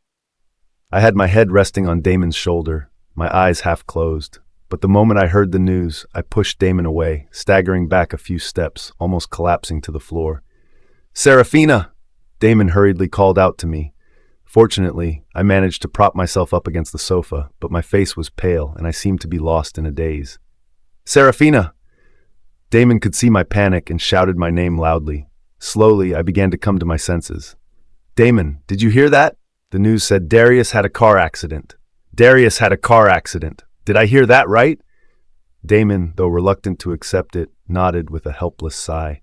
The atmosphere fell into a heavy silence. I have to go to the hospital. I have to find Darius. Seraphina! Damon rushed toward me, but before he could react, I suddenly pushed him aside and dashed toward the door. To Damon, I must have looked completely mad in that moment. Seraphina! Seraphina! Damon had no choice but to chase after me, but by the time he reached the door, I was already gone. Seraphina! Damn it! Damon slammed his fist into the wall, frustrated. By the time Damon had even started looking around, I had already hailed a taxi and was on my way to the hospital. Damon searched the house and surrounding area but found no sign of me. Resigned, he climbed into his car and raced toward the hospital where Darius was. Please, sir, hurry. Sir, I'm in a rush. Can you drive faster? Sitting in the back seat, I urged the driver anxiously. If we go any faster, ma'am, this car might just take off. Seraphina's POV. But when the driver glanced at me through the rearview mirror, I was already in my wedding dress, tears streaming down my face. I jumped out of the car as quickly as I could and rushed into the hospital, heading straight for Darius's room. Doctor, Which room is Mr. Nightbane in? The doctor stopped, staring at me in confusion. My wedding dress seemed to throw him off. Is she out of her mind, wearing a wedding dress to the hospital? For a moment, the doctor was completely distracted by my outfit and didn't respond to my question. I could see the confusion in his eyes, but he remained silent, making my anxiety grow. Doctor, please! Where is Darius Nightbane? I grabbed his shoulder, shaking him urgently. At the end of this hallway, turn right into the VIP room, he finally answered, snapping out of his daze. Thank you. Before he could say another word, I was already running down the hallway. The doctor stood there, muttering to himself, That woman, she's really lost it. She's really lost it. I burst into Darius's VIP room. Darius was lying in bed, his lips pale, his complexion drained of color. Darius Nightbane. Tears welled up in my eyes instantly. I walked to his side, gently holding his hand and sitting at the edge of his bed. Darius Nightbane. His face was like a blank canvas, his eyes tightly shut, his lips cracked and dry. He didn't respond, giving no sign that he could even hear me. Seraphina! The voice of Damon, who had followed behind me, called out from the door. He stopped at the threshold, watching me, but didn't dare to enter. He felt that if he did, it might disturb this fragile moment. So he leaned silently against the wall, keeping his distance. Tears slipped from my eyes, falling softly onto Darius's hand. The warmth of my tears seemed to burn his hand like fire. Even in his unconscious state, Darius must have sensed something, but the pain of his body kept him from waking up. I spent the entire night sitting by his bed, holding his hand tightly. My tears soaked into the blanket as I drifted into a restless sleep. Damon's POV. In the early hours of the morning, I walked into Darius's room, having waited outside in the hallway. Seraphina, exhausted from days without proper rest, had fallen asleep at the edge of Darius's bed. Her body was slumped in a deep sleep. Seeing her like this made my heart ache. I gently picked her up and laid her on the sofa, hoping she would sleep more comfortably. Damon Hawthorne. Just as I was about to settle her, a weak voice came from behind. You're awake? I turned around, surprised to see Darius sitting up in bed, his body nearly fully recovered. The healing powers of werewolves were truly remarkable. She heard about your accident and rushed here without hesitation, I explained. Darius glanced at Seraphina, who was still fast asleep, still in her wedding dress. She hasn't even changed out of her wedding dress? Yeah, I said. We were at the fitting when we heard about your accident. She didn't even have time to change. She just rushed over. Darius's heart clenched at the thought. You two are getting married tomorrow? Yes, I replied, my tone colder than I intended. The room fell into an uneasy silence. I'm so sorry, Darius said after a long pause. You two are about to get married, and here I am, taking up your time. Please, take Seraphina and go. I'm fine now. Go ahead and prepare for your wedding tomorrow. His voice was heavy with sorrow, and it hurt to hear him speak like that. I didn't respond immediately, watching him carefully. Finally, I spoke, my voice low. Darius Nightbane, if I told you that Seraphina never lost her memory and that the tombstone you saw was something she asked me to arrange to make you give up on her, what would you do? What? His eyes widened in shock, and for the first time in a long while, his heart surged with disbelief. He groaned in pain as he tried to push himself upright in the bed. What did you say? I said, I pressed on, Seraphina never lost her memory. She faked it all. She wanted you to forget her. She wanted you to live a better life, to find someone who could make you happy. Darius stared at me, then slowly turned to look at Seraphina, still fast asleep. His expression was a mix of confusion, pain, and hope, a turmoil of emotions I could barely begin to describe. Do you understand now? I asked again, my voice firm. Darius Nightbane, tomorrow, I'm calling off the wedding. I've always known that in Seraphina's heart, there's only you. From now on, take care of her. But if I find out you ever hurt her, I'll come back and take her away, and you'll never see her again. With that, I slammed the door shut behind me, leaving Darius to process my words in silence. Seraphina's POV. The sun had risen. I groggily sat up from the sofa, glancing at my wristwatch. Panic washed over me. There were only a few hours left before my wedding to Damon. But I was still here, in the hospital. I quickly stood, preparing to leave, but then I saw Darius, motionless, sitting on the bed, staring at me as if he were a statue. "Darius, you're awake?" I stood there, hardly able to believe my eyes. I'm awake. For some reason, Darius didn't speak, but his gaze felt like it pierced through the centuries, deep, unfathomable, and intense. A long silence filled the room. I stood frozen for a moment, slowly regaining my bearings as reality began to sink back in. Well, I lowered my head, glancing at myself. I was still wearing the dress, the wedding gown I had tried on yesterday. I hadn't had time to change before rushing to the hospital. "What?" Darius smiled faintly, his eyes locked on mine as he spoke calmly. "I have something to do. You should rest here. If you need anything, call the doctor or nurse." I was supposed to attend my wedding with Damon. The ceremony was scheduled for the afternoon, and if I didn't leave soon, I would miss it. But just as I turned to leave, a voice behind me stopped me in my tracks. "Where are you going?" He asked slowly, his tone laced with curiosity. "I'm going to." I bit my lip, conflicted. Should I tell Darius it was my wedding day? After a brief moment of hesitation, I finally made up my mind. "As you can see, I'm wearing a wedding dress. Today is my wedding to Damon. I have to go to the ceremony. I'm sorry. I really must leave now." I started to turn and walk away, but Darius's voice stopped me again. "Serafina, you don't need to go. There's no wedding anymore. It's been canceled." "What?" I froze, staring at Darius in disbelief. I swallowed hard, my heart pounding as I turned back to face him. "Are you joking with me? The wedding's canceled? That's impossible. Why didn't I know about this? Damon is still waiting for me at the church. I can't believe you. Darius, you're lying to me." I couldn't bear another word from him. I spun around and rushed toward the door, intent on reaching the church. "Stop, Serafina! Why are you rushing off to the church? Do you still care about me? You didn't lose your memory, did you?" Darius's words cut through me like a knife, and my heart bled with the weight of his accusation. "What, Darius? What are you saying?" I stopped dead in my tracks, slowly turning back, tears welling in my eyes. "Serafina, this whole thing, Damon told me everything. You didn't lose your memory, did you? You've been lying to me, haven't you?"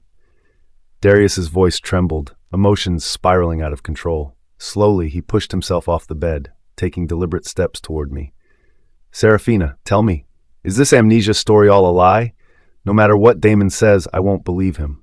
I want to hear it from you. From the very beginning, were you lying to me? Tell me." I bit my lip, stepping backward. My tears were now streaming down my face. My heart shattered as I realized that Damon had betrayed me. He had told Darius everything about my supposed amnesia, and even had the nerve to cancel our wedding in secret. My fists clenched, anger rising in a storm within me. "No, I have to find Damon." I pushed past Darius, my resolve clear. I couldn't stay here, not for another second. I couldn't face him. I needed to leave, as fast as I could. In a flash, I was out of the room, racing down the hallway, but Darius, still limping with a bandage wrapped around him, rushed after me, ignoring the pain. As he exited the room, he collided with a nurse who had come to change his bandages. "Alpha Darius, you shouldn't be walking around. Your body isn't ready yet. You'll make your recovery worse." But by the time the nurse reached the hallway, Darius had already disappeared. What kind of person was Darius? If he left the hospital, there was no way the staff could be held responsible. The nurse panicked, dropping the tray she was holding, and bolted for the front doors. On the other side, Darius knew the church wasn't far from the hospital. The urgency burned in his chest. Despite the sharp pain in his body, he made his way quickly to the hospital entrance and flagged down a taxi. "Sir, are you sure about this? You're in no condition to be walking like this, let alone getting into a taxi." The driver glanced back at Darius through the rearview mirror, his figure hunched over in a hospital gown, limping with every step. It seemed impossible that he could even get into the car, let alone go anywhere. The driver was about to refuse. "Take this," Darius said, tossing a stack of bills onto the seat. "Stop talking. Just take me to the streets and find a woman. When we get to the church, you'll know when to stop." The driver, reassured by the money, nodded and started the engine, heading toward the church. "Slow down, slower," Darius instructed from the back seat, his eyes scanning the streets. The taxi crawled through the city, but no matter how many streets they searched, Darius couldn't find a trace of me. Frustration and desperation began to take hold of him. Just as he was about to give up, a shadow flickered in the corner of his vision. From behind, Darius could clearly see that the person aimlessly walking down the street was none other than Serafina. "Stop the car! Stop the car!"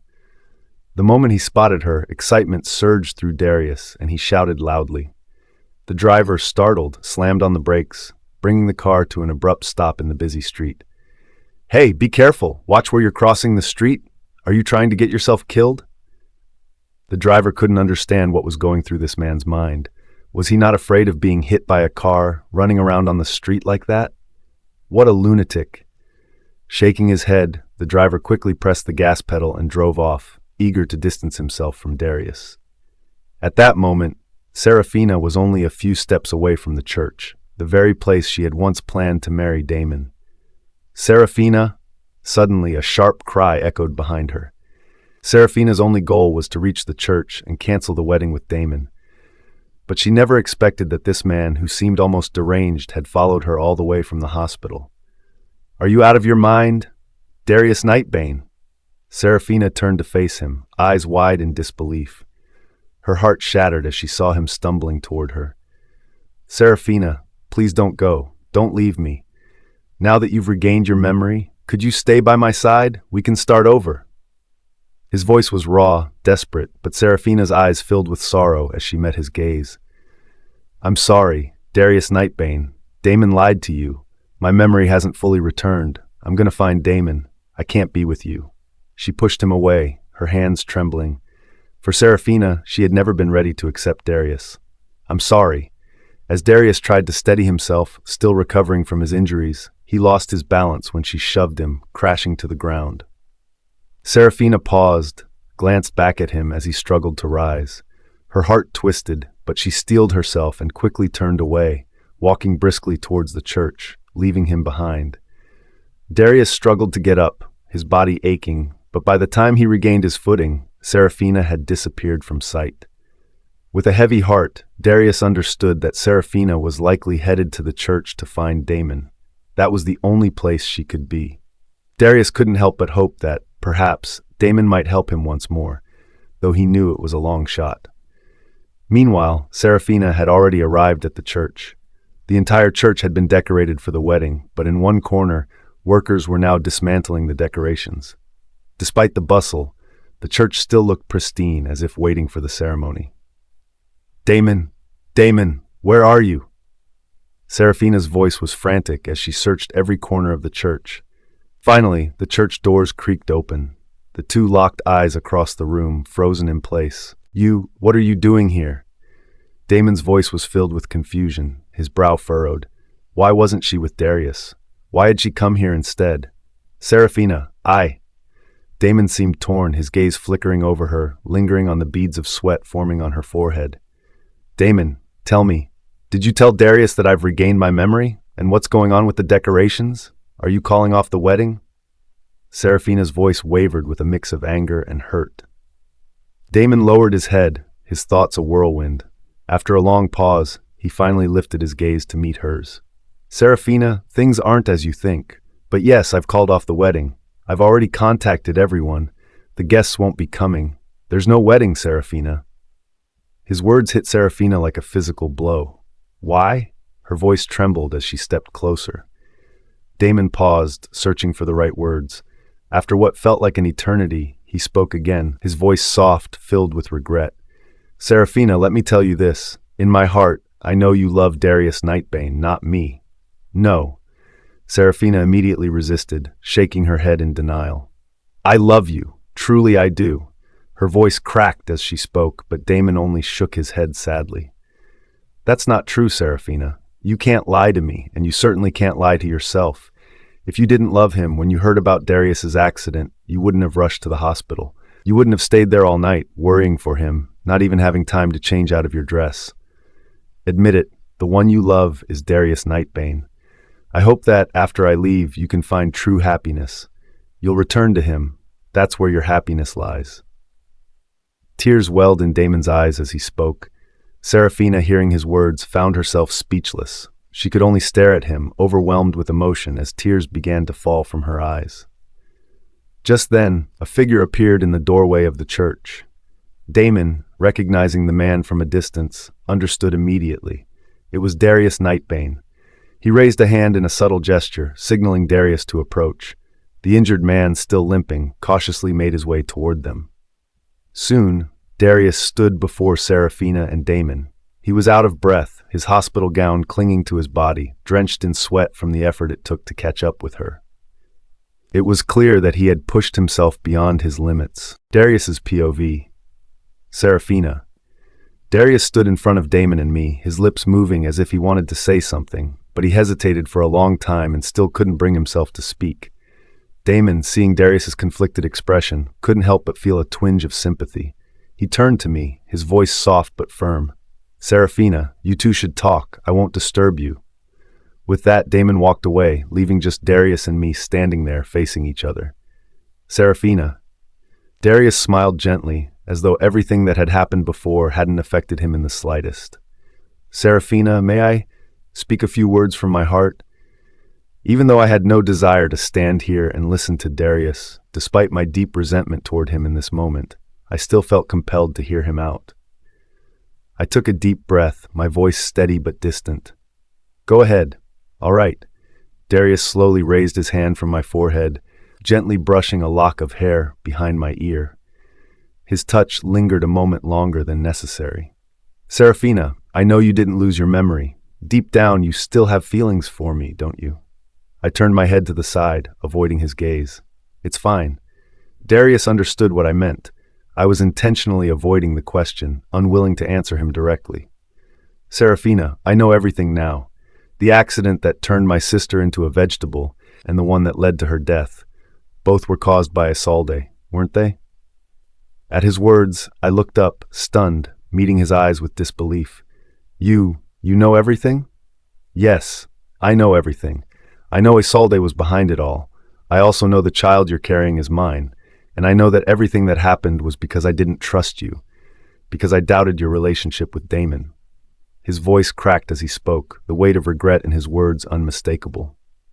As Darius lifted his gaze to meet mine, I felt the tears begin to fall, unstoppable, like pearls slipping from a broken string. "I'm sorry, Seraphina. I'm so sorry. I hurt you."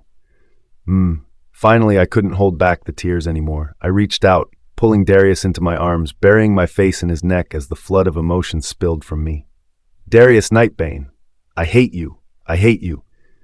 My fists pounded his shoulders with desperate force, but Darius didn't flinch, didn't speak a word. He simply stood there, allowing me to unleash my fury on him, even as each hit seemed to hurt him. "Darius Nightbane, I hate you. Why couldn't you believe me? Why wouldn't you believe me?" My tears soaked into his shoulder, staining his clothes with my pain. All the resentment, all the years of suffering felt like they were spilling out of me in a single moment. "I'm sorry, Seraphina. I'm sorry. It's all my fault. Everything is my fault." Time seemed to slow, the tears gradually slowing as I found myself in Darius's arms. I finally pulled away, my eyes meeting his. Our faces drew closer, and soon my lips met his in a tender kiss. The kiss deepened quickly, our tongues tangling together. In that moment, I could feel the intense connection between us, a desire to never be apart again, to be together forever. Ahem. A sudden cough interrupted us, and we pulled apart, both surprised. "Sorry to interrupt, but these are your rings." "Rings?" Darius and I both turned, confused. "Yes, aren't these your rings? Mrs. Hawthorne asked me to deliver them to you. She also told me to let you know you're about to have your wedding ceremony. She wanted me to officiate." "What? A wedding?" I hadn't expected this at all. Damon had arranged this part too, for me and Darius. "Of course. You're wearing a wedding dress, coming to the chapel. What, were you planning on just praying here? But this groom's outfit could use a little..." Darius quickly realized that this man was a priest, likely scheduled to marry Damon and me. "All right, Seraphina, wait here for a moment. I'll be right back." With that, Darius snatched the rings from the priest's hands and walked over to where Damon was standing, giving him a nod of acknowledgement. A few moments later, Darius emerged from the room, now dressed in a white groom's suit. The elegance of the suit only highlighted his handsome features, making him appear even more striking. "Miss Seraphina, please."